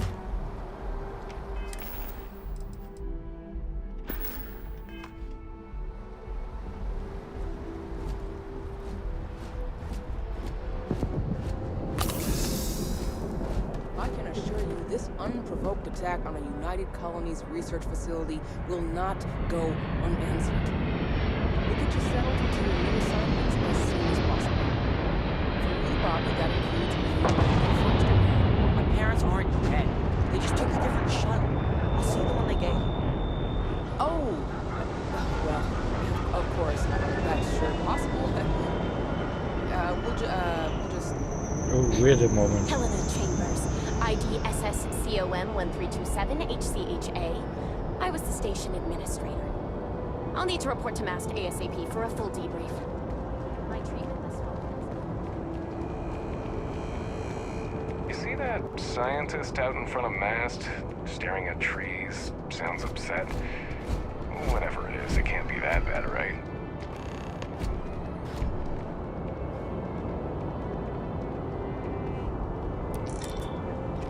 Wo ist denn der? You will be scanned as you enter the city. Please keep moving. Okay.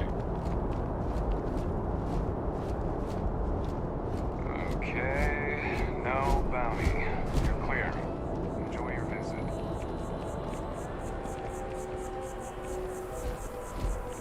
Alter. Okay.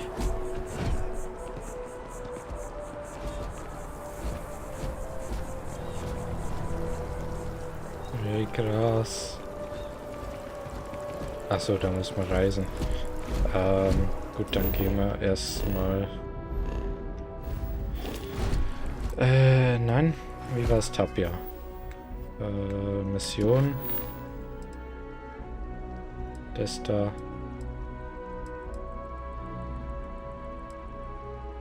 Kurs festlegen.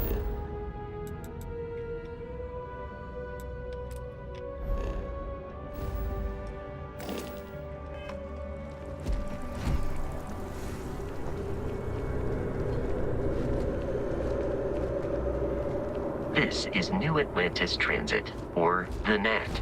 It provides free transportation throughout the city. We can take it directly to the Mast District. Kostenloser Nahverkehr. Das wäre doch auch mal was fürs echte Leben, würde ich sagen.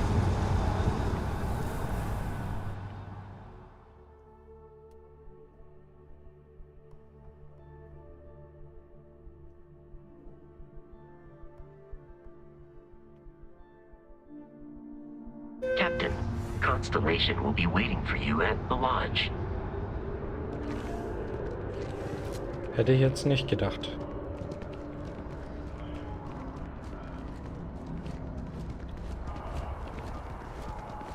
The water is quite aesthetically pleasing, or so Barrett has told me. New Atlantis relies on advanced hydroelectrics for most of its power.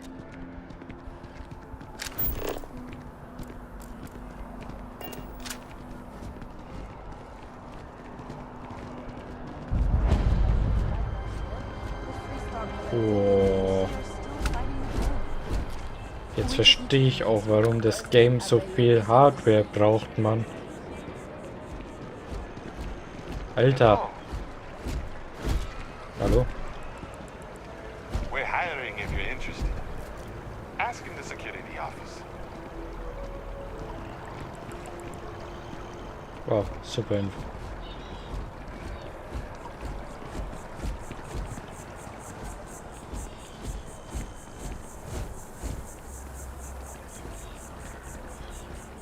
We may be in a United Colonies city, but Constellation is an entirely neutral entity, and always has been.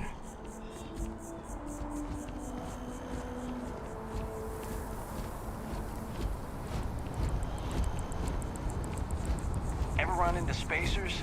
Scumbags and scavengers. They're like vultures, picking away at the leftovers of the colony war. You'll find them scouring through old labs. Here we are, the lodge. The front door should unlock if you hold up the watch that Barrett gave you. I have messaged the other members of Constellation. They will be waiting for us inside. Okay.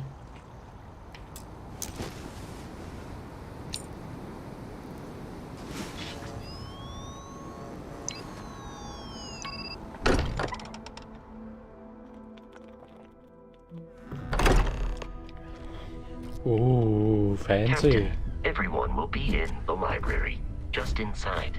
If Barrett were here, he'd probably tell you that you're part of something bigger now, and he hopes you'll make this place your home. Gordon Ramsay? Easiest bet I'll ever win. You really think what I'm suggesting is so outlandish? Phenomenon we see out in the stars, and what I'm saying, we appear to have a visitor. Welcome to Constellation. We have a lot to talk about. Would you care to tell us what happened to our friend? Why you're here and he isn't?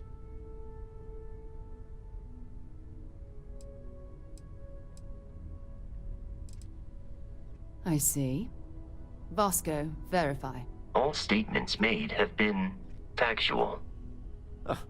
This is just typical. Barrett hands over our ship and our robot to some random employee of that discount mining outfit he uses. Walter. And if we hadn't insisted on installing those emergency protocols, I guarantee you this rock breaker here would be halfway to Neon. But that didn't happen. He's here with the artifact. Thank you, Matteo. Now, let's focus on what's in front of us, shall we? What happened when it was extracted? Did anyone see anything? Hear anything?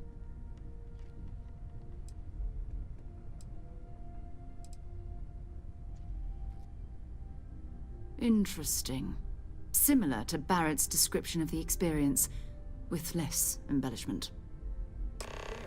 Are you hearing this? Do you all believe me now? Whether it happened or not wasn't in doubt. But honestly, Country, if you expect us to believe in fairy tales... If this is the greatest mystery in the universe, why couldn't it be part of the ultimate mystery? But gentlemen, can we please focus?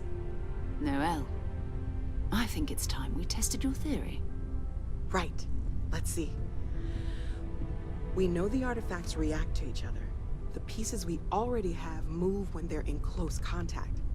Now, if we add this new one to the two we already have... The artifact. If you could place it on the table here. That's it. Just like the others. And to imagine, we thought there were only 2 of them at first. Oh my god, that's it. They're reacting. Look at how it's coming together. That energy that's arcing between them, no manufactured material in the settled systems can do that. None of them. This proves Easy, girl. Breathe. You'll have a heart attack. She's not the only one. If they're coming together, that means there's a set. Built by an intelligence outside the settled systems. Still 2,000 credits for our little wager, Country? You're on, Walter. Well, if we had all the answers, it wouldn't be exciting, now would it? Not to take away from the moment, but what are we going to do about our new friend here? So, are you ready to get to work? See if exploration is the life you want to lead in this little universe of ours?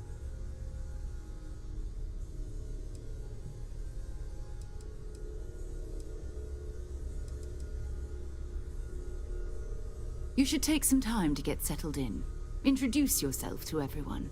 Some of our members aren't here, but you'll meet them soon. Come find me when you're ready. You and I are going to be doing some traveling together. Get your feet wet. And here, I think you've earned something for bringing the artifact to us.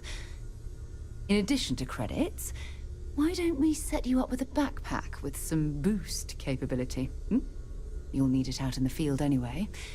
Just mind your head. Ooh.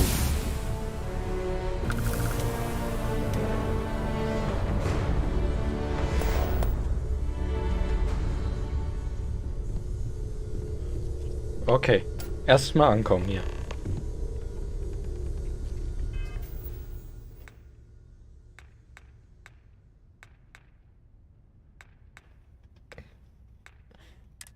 Erstmal ins Inventar. Schlüssel haben wir bekommen. Und ein Constellation-Rucksack.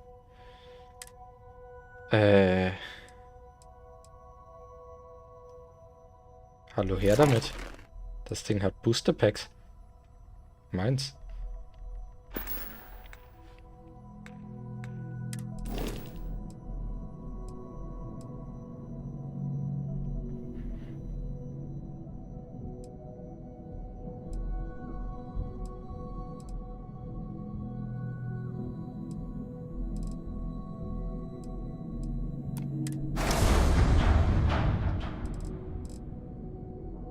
Mal reparieren, das Schiff reparieren. Skill, da haben wir einen Skillpunkt bekommen. Also wir haben jetzt bei physisch, Sozial, Kampf, bei Forschung haben wir nichts, bei Technologie haben wir was. Heißt, ich würde mal bei Forschung was rein skillen, soll das mal ein bisschen gleichmäßig sein.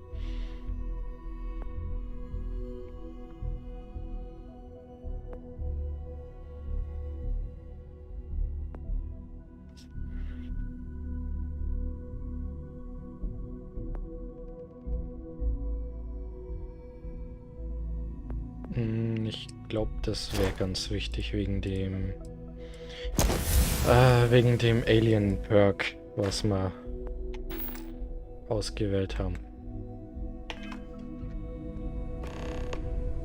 Another round of invoices coming in soon, Walter. We've always considered ourselves explorers, but this really is uncharted territory, isn't it? Artifacts won't find themselves. That was intense, wasn't it? The artifacts, I mean. Sorry, this must all be a little overwhelming for you right now. I guess a lot overwhelming, now that I think about it. I'm Noelle. It's really nice to meet you. And thank you for bringing the artifact to us.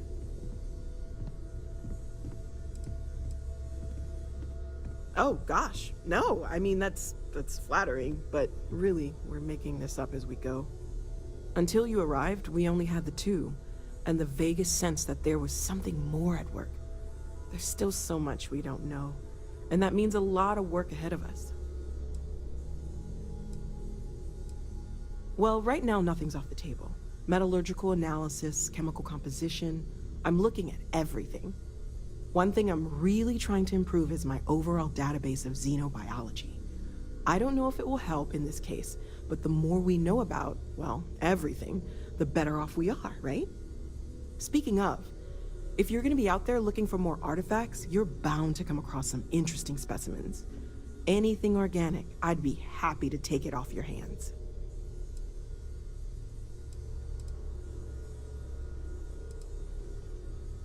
There's a galaxy chock full of resources. The more data I have, the more thorough an analysis I can do. And if it sweetens the deal, I can pay. Pretty well, too. Walter's pockets may not be bottomless, but they are pretty deep.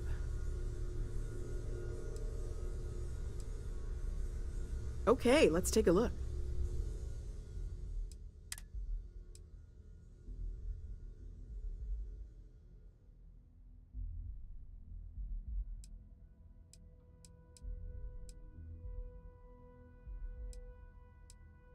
Ich habe so viel von dem Zeug. Ich behalte mal von jedem ein. So, dann habe ich für jedes zum Herstellen was. Und dann passt es schon.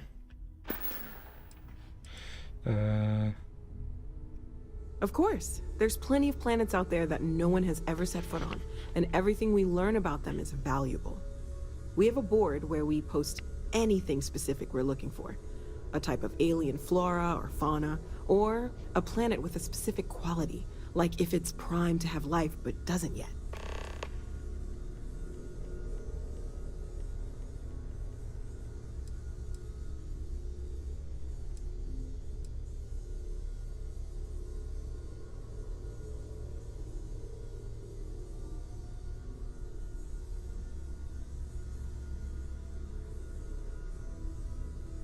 Oh, right, that.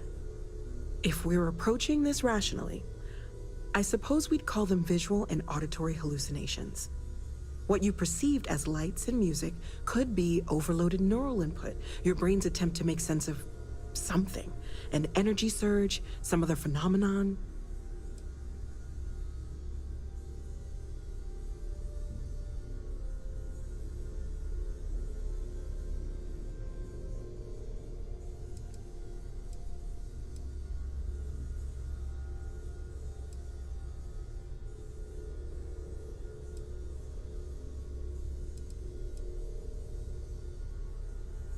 Sure, I'm not trying to suggest otherwise. I wasn't there when it happened. I'm just thinking it through. That's okay. Now that this has happened to both you and Barrett, we can know to maybe expect it in the future. Be a little more prepared. We're all in this together now, right? Well, Constellation's been around forever, more than 50 years now. But we only became aware of the artifacts recently. Barrett discovered the first one about 2 years ago, right under our noses. And he was the one who got this all in motion. It's a shame he isn't here to see this.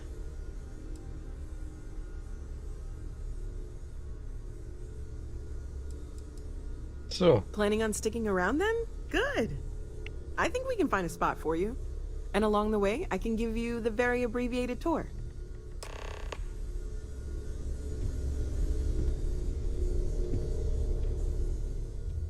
Stay safe, okay?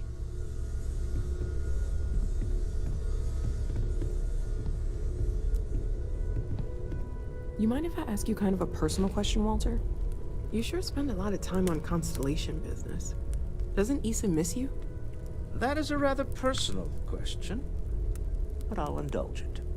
I have been informed that when I am home, I remain preoccupied with Constellation's work, which renders me cantankerous.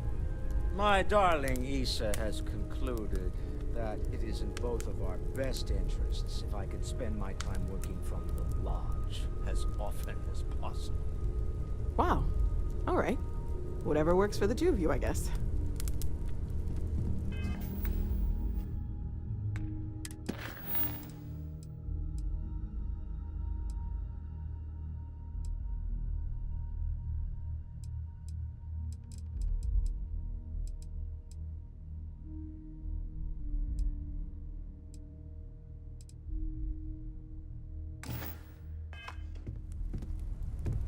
I know everyone's excited by the artifacts, but we need to be as objective as possible and be aware of possible negative. See you later. Curious feeling, knowing that you've seen something that no one else has. That you know something no one else does. Well, I suppose calling you a rock breaker may have been a bit out of line.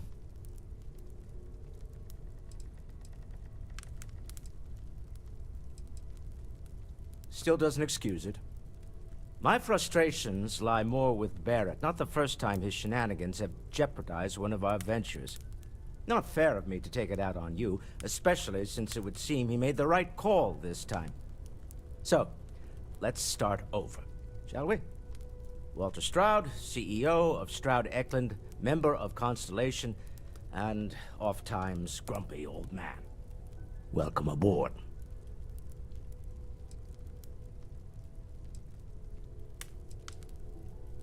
By the way, in addition to a place to stay, the Lodge has a wealth of modification and research equipment. Spacesuit customization, pharmaceutical manufacturing, testing alien substances, the whole thing. You can even fashion industrial pieces for large-scale projects, if you don't mind extracting a few raw resources from a nearby planet, that is. I'm a fan of self-reliance, so I encourage you to make use of the tools we have to build what you need.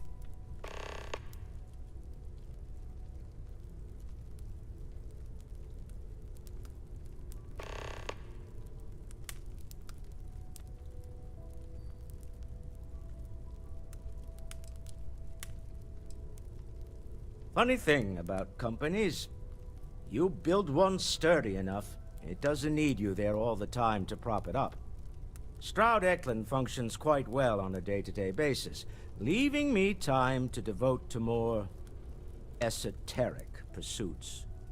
For years, I was captivated by the writings of Constellation's founder, Sebastian Banks. I finally decided to do something more than admire from a distance, and so now I call the Lodge home, as much as anywhere else. Me? Why, I'm the wallet. Someone has to fund all this, and all my success in business doesn't mean much if I can't put it to good use. I don't pretend to have the daring of Ms. Morgan, or the smarts of young Mateo, but I can make sure that they have the resources they need. And, as you've now seen, those resources aren't being wasted. We're onto something big here. Up until very recently, I'd likely have dismissed it as, I don't know, hallucinations. But now, I'm not sure what to think. I don't suppose you have a history of this sort of thing, do you?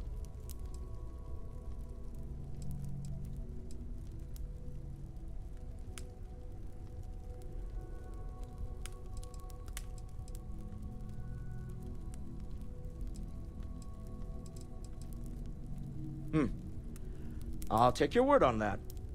I'm no scientist. I leave that to the likes of Barrett and young Noel there. But I think we can all agree there's something unusual going on here. Frankly, this is the most exciting thing that's happened in years. We're most well known for ship manufacture. No expense spared. If you want the best and can afford it, you choose Stroud Eklund. Unfortunately, our success means you'll sometimes see Stroud Eklund ship modules on less than reputable vessels. They covet them. The bastards. I've tried to convince the United Colonies we can help in that regard, but they're married to Deimos Star Yards, and those old salts are stuck in the glory days. Until next time. Ask if you've got questions. Speak up if you have ideas. We're all here for the same reason. Are you doing okay? I'm not sure anyone really asked yet. Don't want you to think we're focused on the artifacts and nothing else. You matter too. You've done something really significant bringing that artifact here. I'm Mateo, theological scholar by trade, but now, well, an explorer like you. It's really good to have you with us.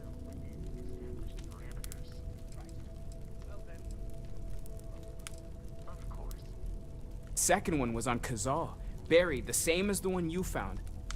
But the first one, right under our noses for years, sitting in storage, masquerading as an oversized paperweight.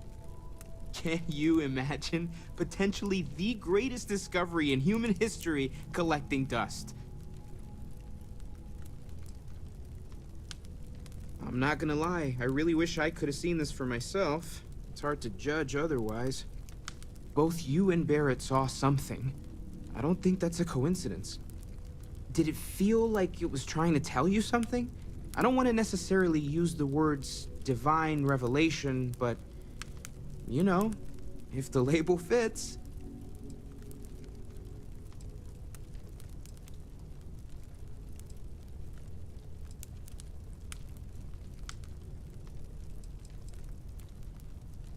It has to be, right? All of this is connected. We just need to figure out how and why. We're gonna get to the bottom of this. We just need more data, which means more artifacts. Well, there was some overlap in interests. I'd spent years searching for religious relics from human history. I had made a really incredible discovery, only to lose it to a greedy corporation. So I tried to steal it back. In the process, I met Walter.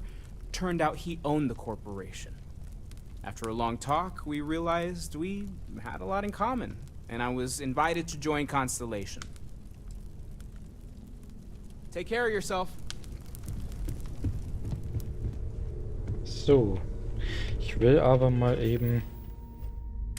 Ich habe auf Inventar gedrückt. Naja,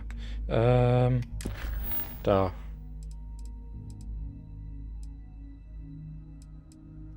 Das will ich jetzt machen.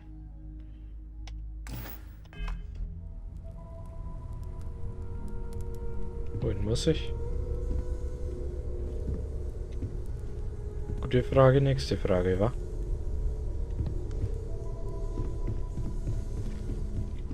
I am at your service, Captain.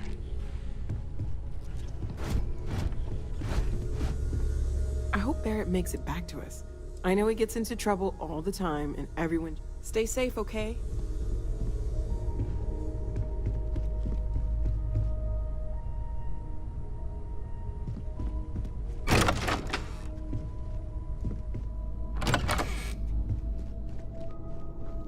Jetzt kommt meine leichte Erkundung hin.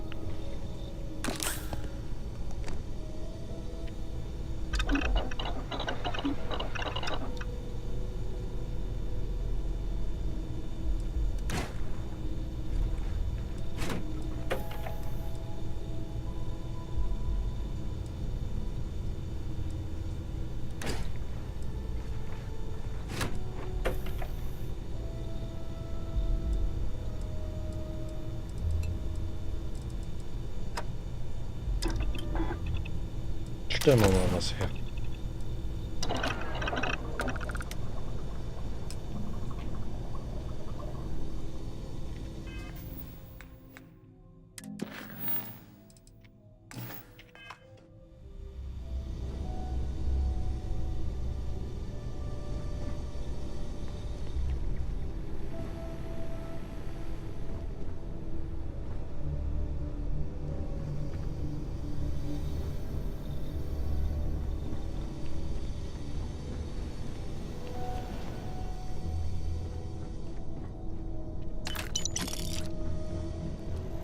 Das gute Scheißhaus darf natürlich nicht fehlen.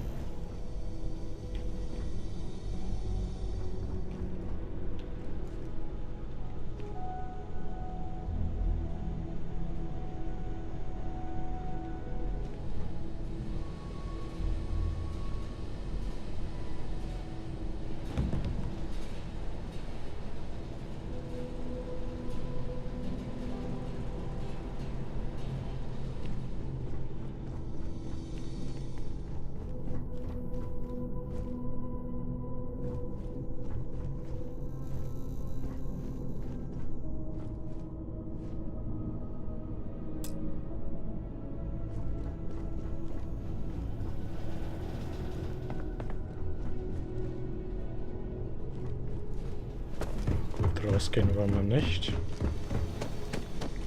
Jetzt ist die Frage... Ah, da ist das Forschungslabor.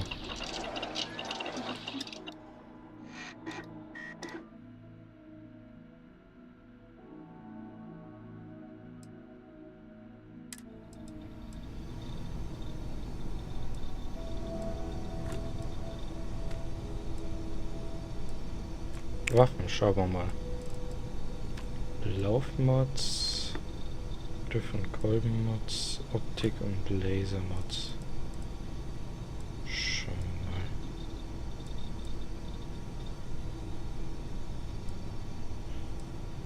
Bei den beiden wären beides verfügbar. Beim Helm-Mod haben wir nichts verfügbar. Hier wären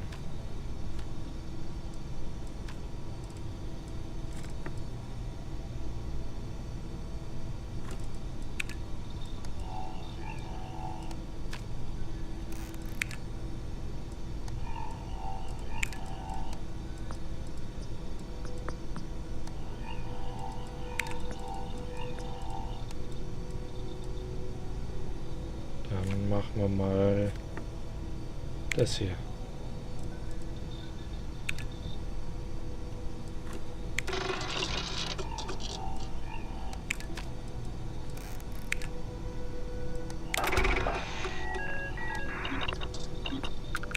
Okay.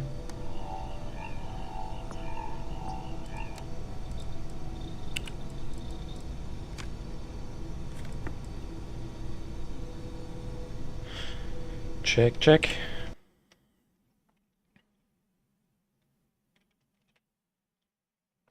Dann schauen wir mal ins Missionsmenü. Schauen wir mal die Constellation Auftragsbörse an.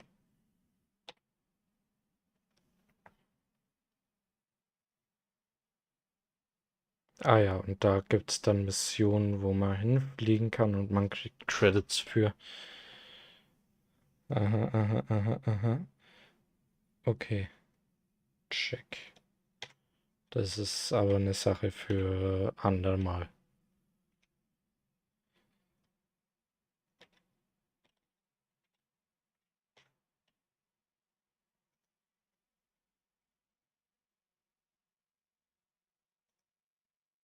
Ah, das ist abgeschlossen. Okay.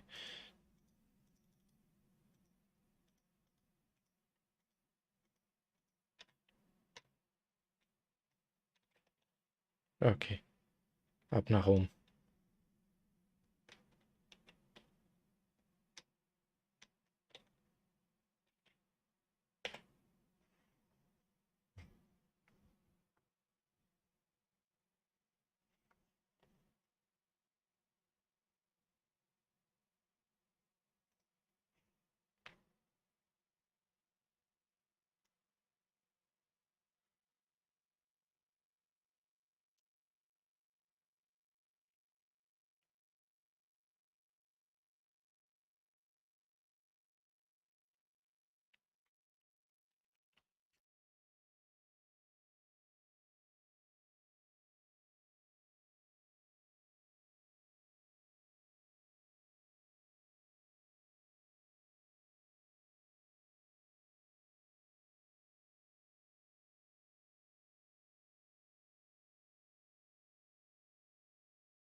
citizens of the United Colonies to the best of your abilities, and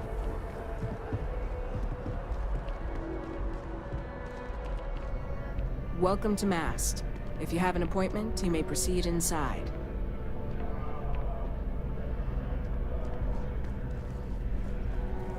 Sarah, good to see you. Who's your friend? Hopefully Constellation's newest member. Thought I'd run through some legwork together. Another space explorer. Hey, you ever think of joining up with the Vanguard? Help the United Colonies, earn some credits, even get your UC citizenship?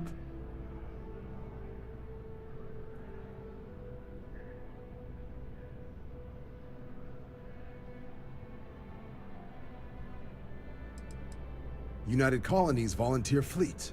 Independent captains enlist, get to use their own ships, and the UC provides them with sustained work and credits. And put in your time, and you're guaranteed UC citizenship and everything that comes with it. Discounts on UC goods and medical services, chance to own a place in New Atlantis. Only way a foreign captain could even dream of seeing those sorts of benefits. So, you want in?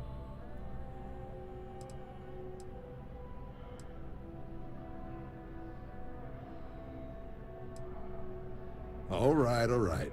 Can't blame me for trying, right? I mean, I still haven't given up on getting Sarah to re-enlist. It's a game we play. He asks, I say no. Here's what I got for you two. Vanguard volunteer by the name of Moera. Helps patrol the old neighborhood. Sol, Mars, Neptune, you know. The Sol system? Which admiral did he upset to get that posting? He's Martian, born and raised. Not like I can get anyone else to care. Word is he's got some fancy metal ornament he's been showing off to the old grounders. Matches that description Sarah gave me.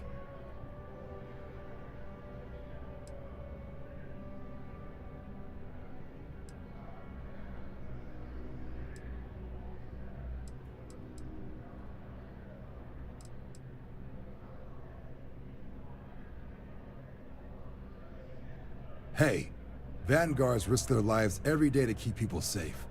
So what if he doesn't understand whatever this fancy thing of yours is? Easy there, John. We all have our sore points. Everyone agrees we need to talk to your Vanguard about what he found. Let's leave it at that. All right, I'll let it slide. No good for the recruiting office to be seen arguing with the civs anyway. Sol system has a lot of planets, but a vet like Moera will be checking in at Sidonia on the regular. You mean hitting the bars, don't you, John? Hey, nothing wrong with a little refresh between patrols.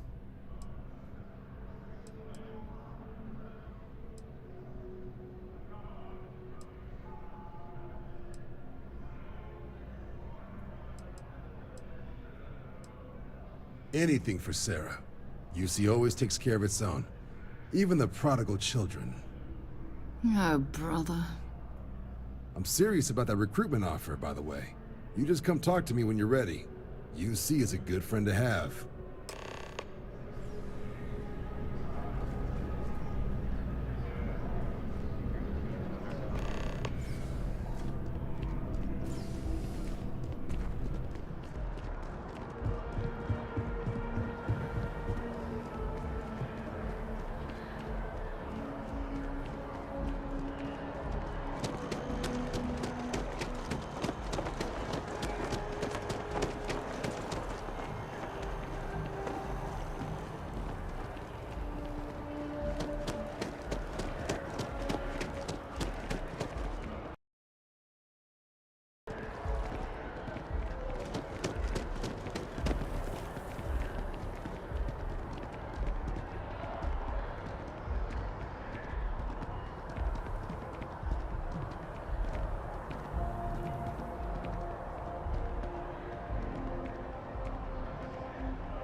Weiter geht's. Dann rein in den Wagen zum Raumhafen.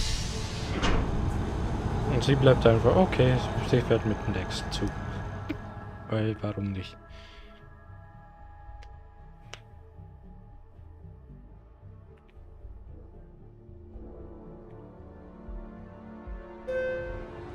Ding.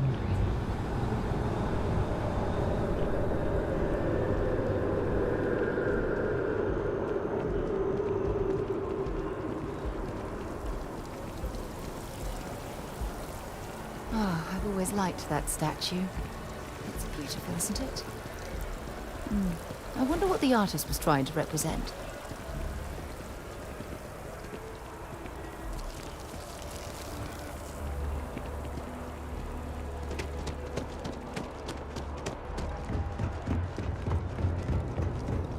Keep moving, right through the checkpoint.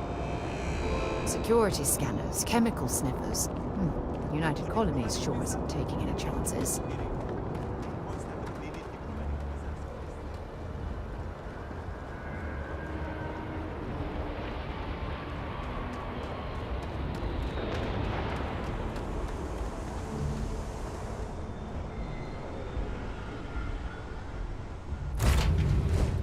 Pleasant change of scenery.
Well, hey there, irate pirates. Looks like you finally did it. Boarded my ship, scrapped my bot, ripped those beautiful brown eyes out of my adorably cherubic face. And then you discovered the guy you had pegged as a treasure hunter doesn't actually have any treasure. Not anymore. It's true. I may have had a pricey trinket or two when I evaded your sorry asses at Kumazi, but brother had to buy fuel. So you get nothing, except my ghost.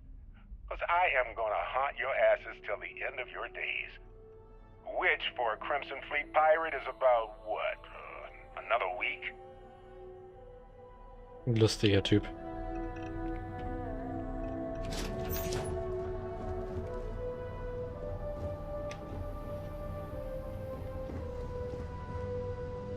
Been a long time since I've been to Mars.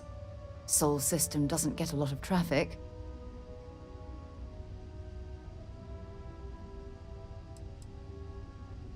Sure, go ahead.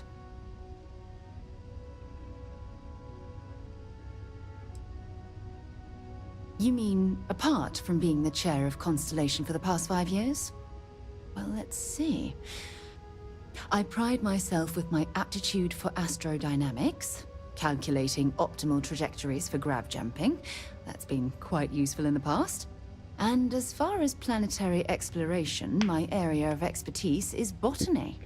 So don't worry, I won't let you eat anything that might put you in the hospital. Exploration is my entire life. I consider it both a career and recreation. That being said, I will make a confession, but you have to promise to keep it between us. Before I graduated from school, I was in a band. And no, I don't mean the school band. I mean a rock band. We called ourselves Ironic Comet. A ridiculous name, I know. But we were just a bunch of teenagers getting together and having fun. And before you ask, no, I wasn't the lead singer. I actually played the drums. The band never really went anywhere, of course, but those were good times, and I remember them fondly. My parents considered themselves to be enlightened, but their lives were so busy they rarely pursued their beliefs. By the time I was old enough to start questioning these things, the idea of following any organized religion was almost an afterthought. It's not that I don't want to believe in anything, it's that my scientific mind is often at odds with my spiritual center. Having been out there, in the Starfield, seeing all those magnificent wonders with my own eyes, I need answers, not religious theory. I'm sorry if that disappoints you, but don't worry. While we're on this journey together, I fully intend to respect your religious beliefs. Certainly. I always enjoy our little chats. Talk to you later.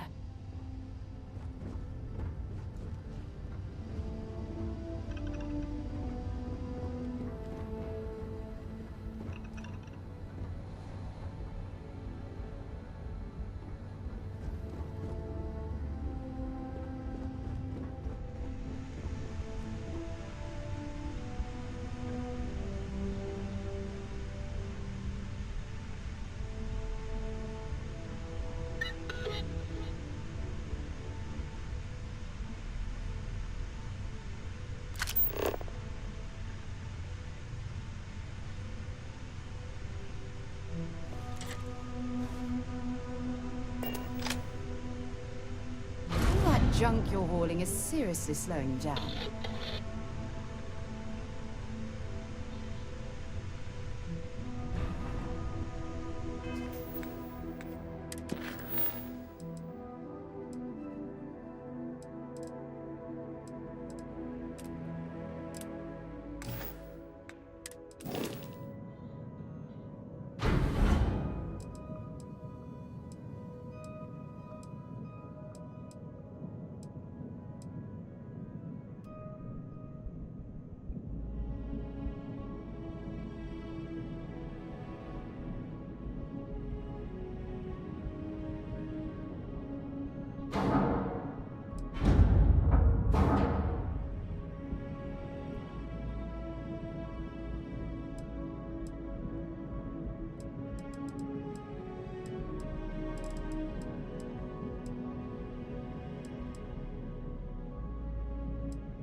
so geil aus. Achieving orbit now.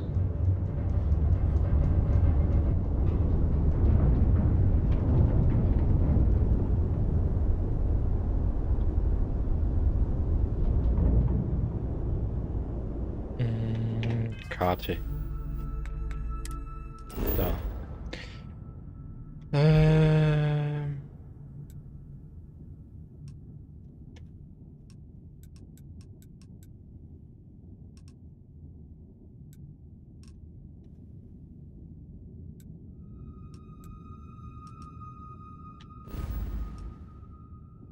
Wir müssen nach Sol.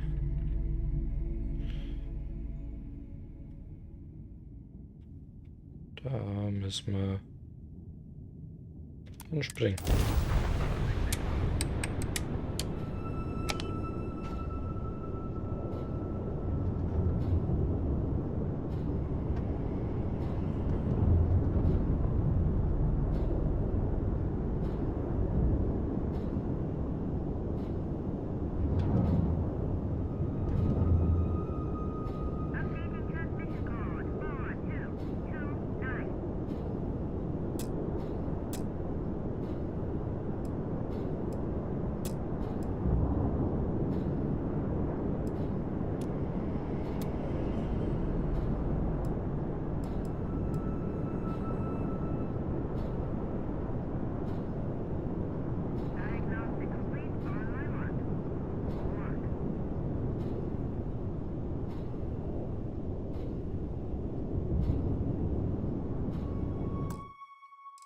Wie geht das?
Ah, Flashbang.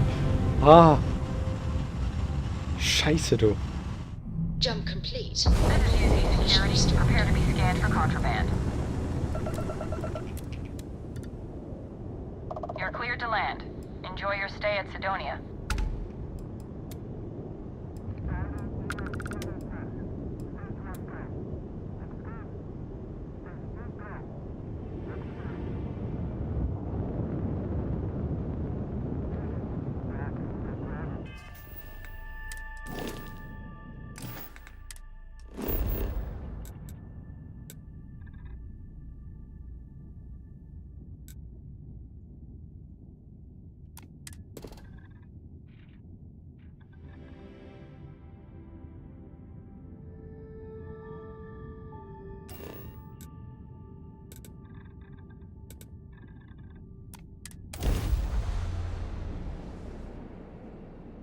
Dann landen wir mal.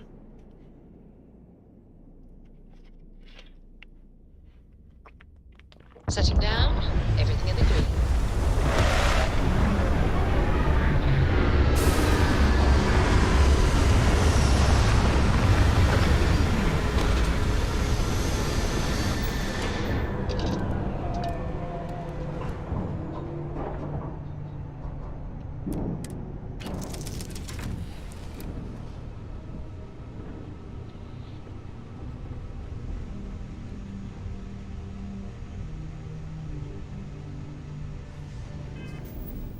Dann setzen wir da mal wieder einen Helm auf.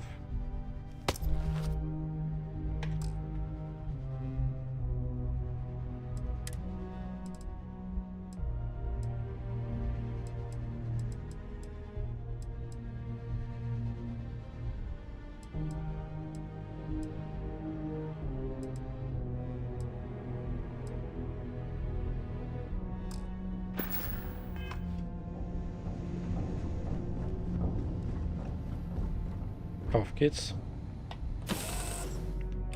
Ugh, Sidonia. Check your suit seals. Martian dust gets everywhere.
On the hull, multiple leeches in the grav drive.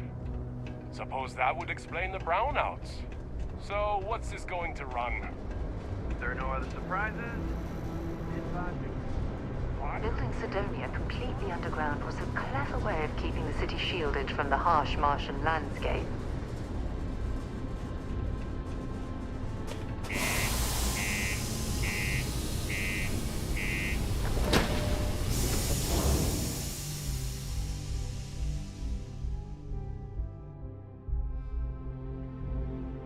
Dann schauen wir mal rein in den Laden.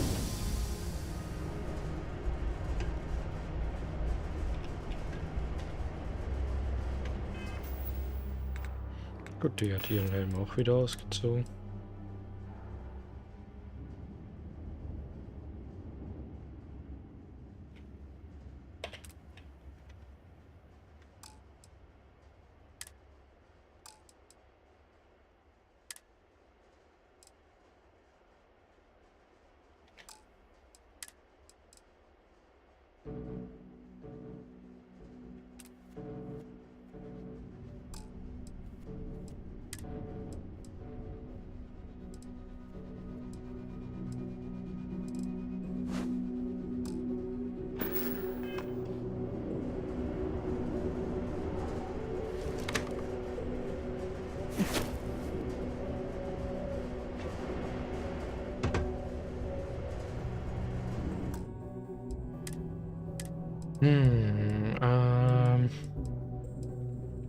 Wegstecken eher, okay.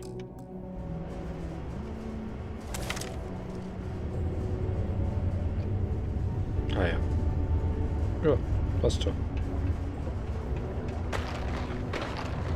The Lux condos aren't anything special, but plenty of people call them home. Yeah, do you have any idea how far we've traveled? How much money we spent to hitch a ride to this dusty rainbow?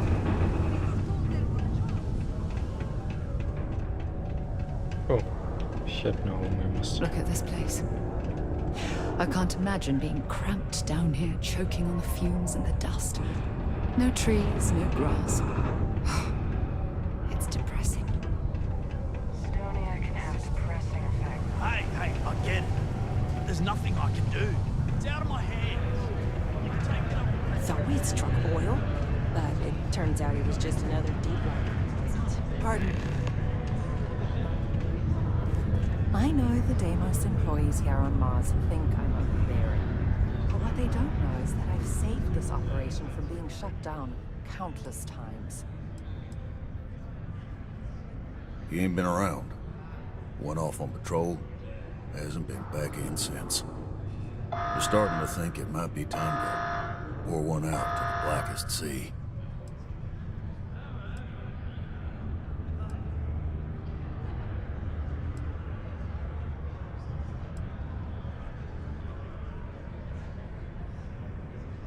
You in the service? I know the feeling, but, you just get so used to losing people. Look, nothing more I'd love than to help out a fellow Martian. Especially one that's missing. But, He has a tab, and you don't know if he's coming back. it's a lot of credits, okay? I'll let it slide for a long time because he's a regular, but if I'm out all that money, I got problems. What do you say?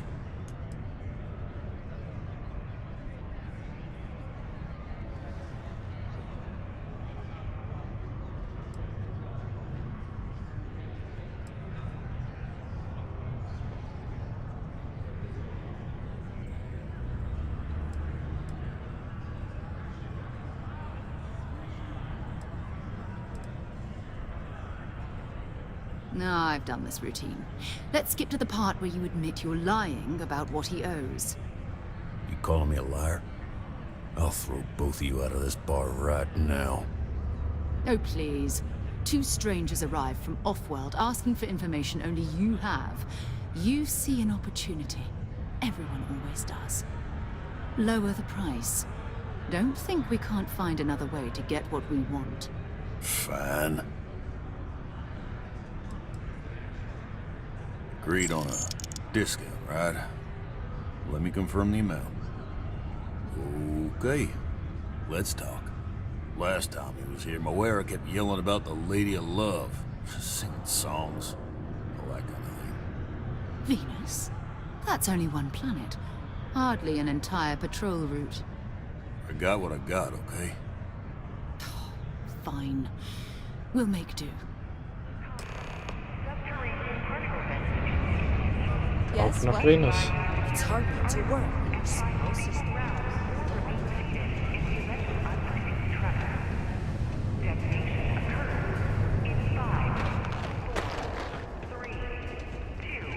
Hope nothing bad happens today.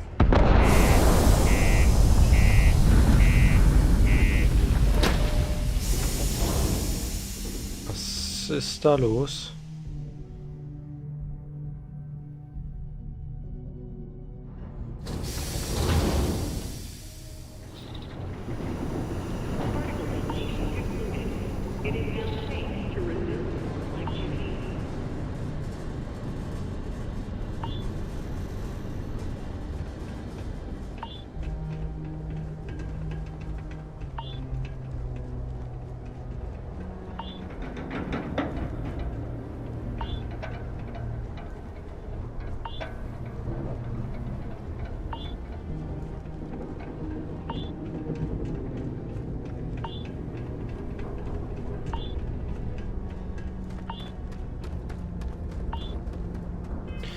Jetzt muss ich mal ins Inventar und noch ein bisschen was rausschmeißen.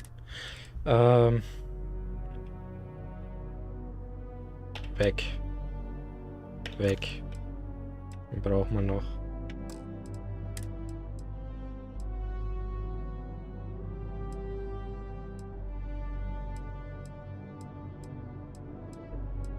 Die haben alle noch gut Wert, die muss ich verkaufen.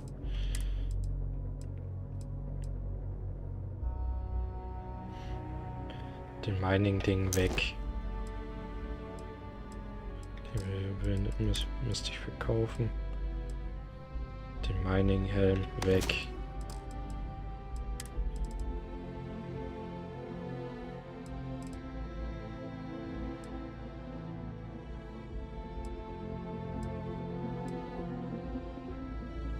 Da. Ups. Da eins weg.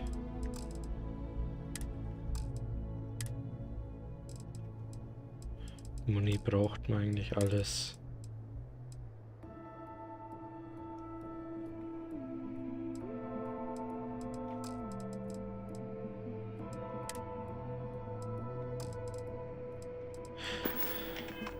Why you'd drop something as useful as that, I have no idea. Das ist nichts Praktisches, meine Dame. Kannst ja aufheben, wenn du willst.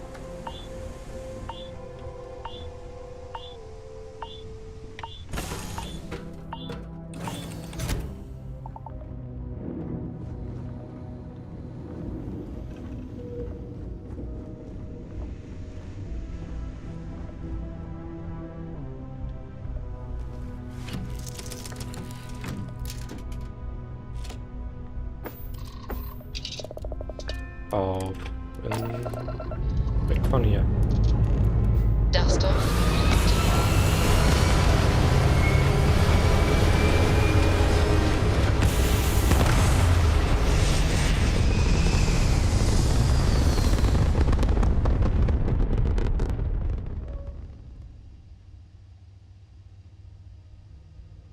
Hell of a view from here.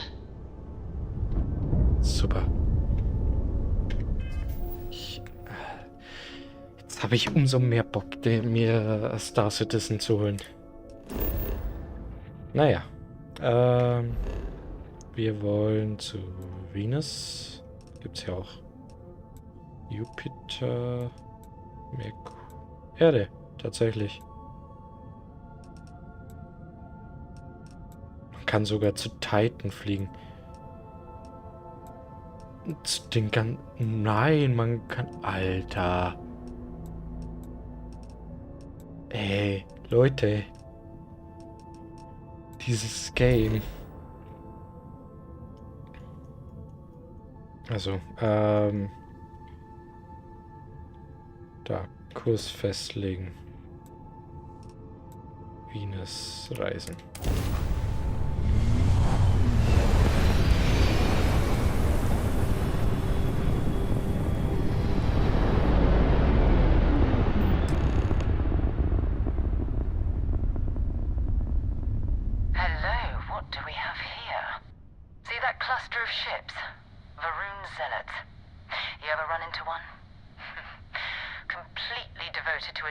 They call the Great Serpent, the devourer of the unbelievers.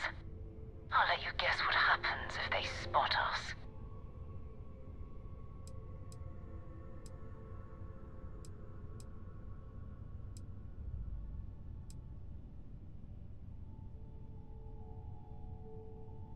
No idea. They appear and attack people seemingly at random. House Varun technically has diplomatic ties to the other factions, but the Zealots are outside of their control. Or so they say.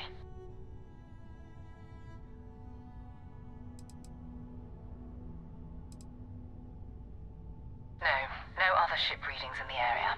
And I doubt they'd be so calm if a Vanguard had flown by recently. No, but I think I see something else that might. There's a UC satellite beacon hovering distressingly close to those Varun ships. If we can get close enough to it, we could download its logs and figure out where our Vanguard was heading to next.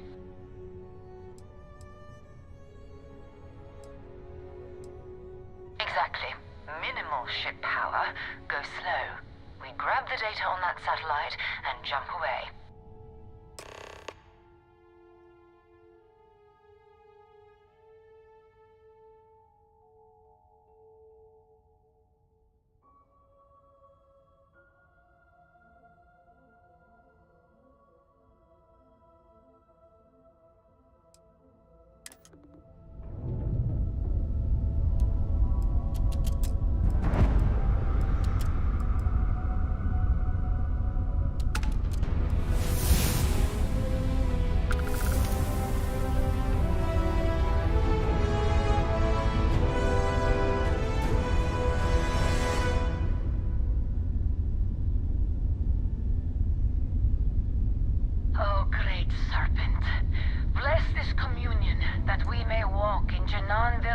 Footsteps. That he jumped from the Sol system out into the beyond and touched your magnificence. That he learned the truth of the shrouding, the coming eternal embrace. That you will reward the promised and cast the accursed into shadow. Ganz leise.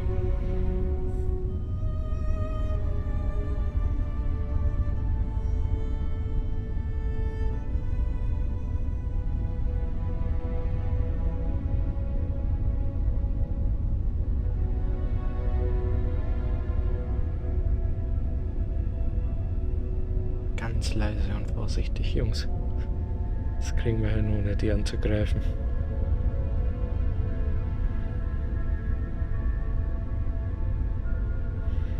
Komm.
Ganz sneaky.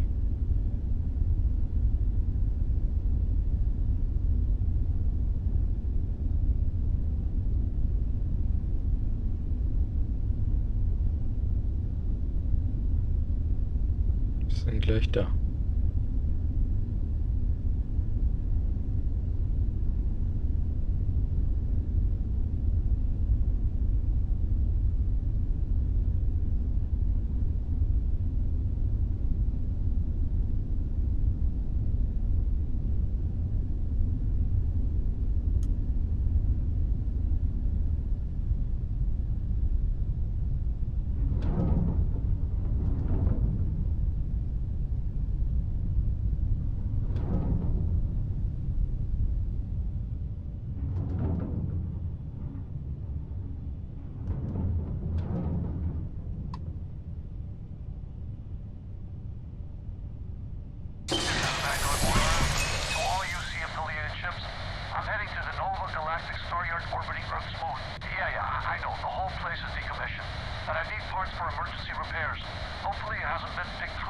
Oh, that's not good. Earth and everything around it was abandoned a long time ago, and the old star yards are crawling with spacers and other scavengers.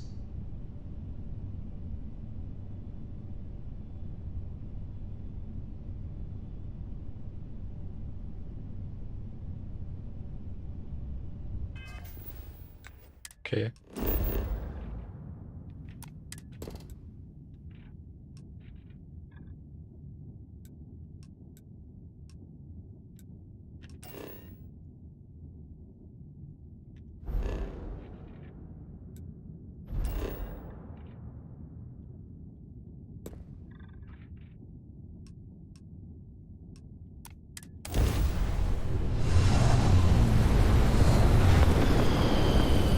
Weg hier, meine Freunde.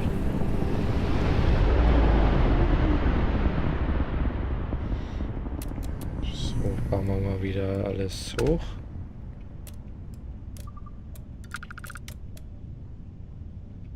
Noch eins in Laser rein und noch eins in Rakete rein. So. Dass wir schon wieder safe sind, auf jeden Fall.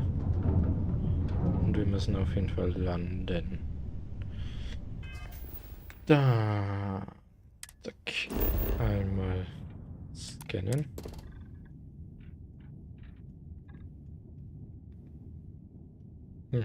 Das sieht nicht mehr ganz nach der Erde aus, die wir kennen.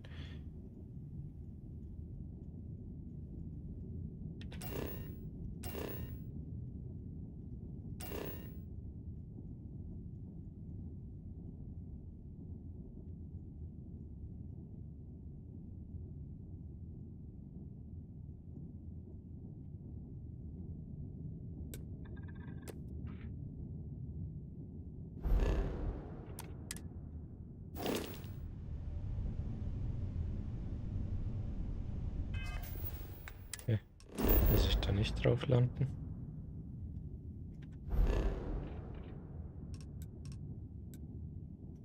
Ach. Da muss ich hinreisen. Ja, bin ich so blöd.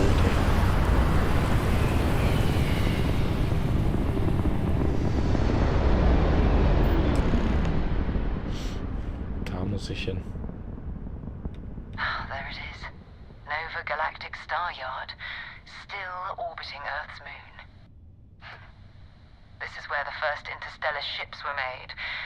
People still use their modules, even though their star yard hasn't been running in forever.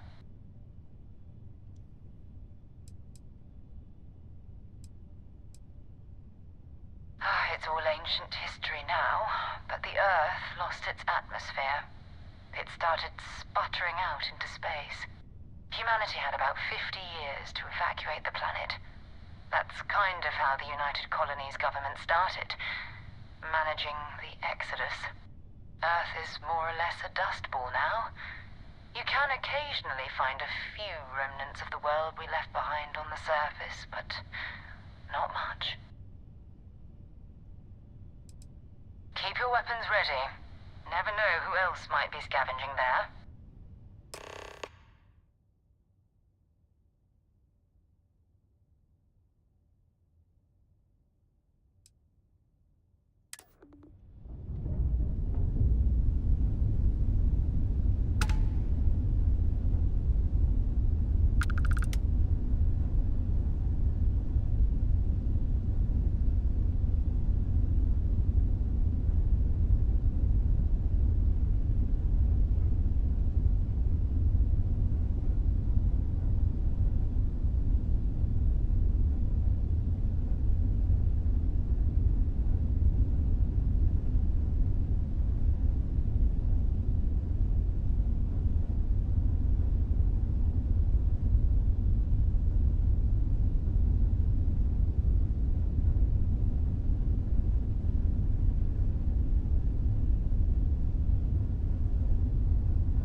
Ups. War ich nicht. Also, wie war das?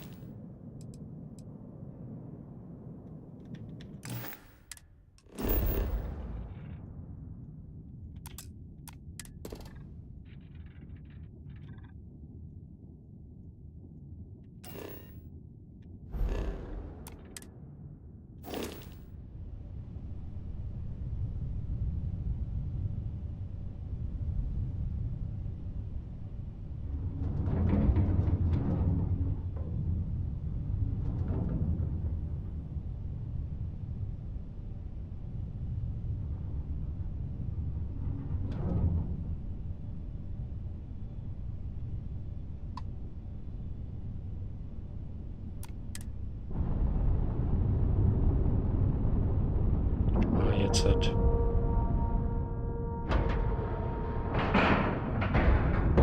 Lack and love.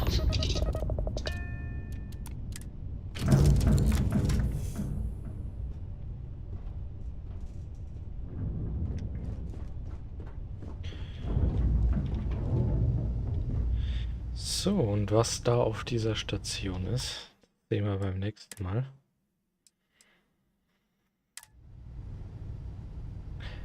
Es ist spät. Ja, ich mache gerade aus. Ah, ich muss ja morgen wieder arbeiten.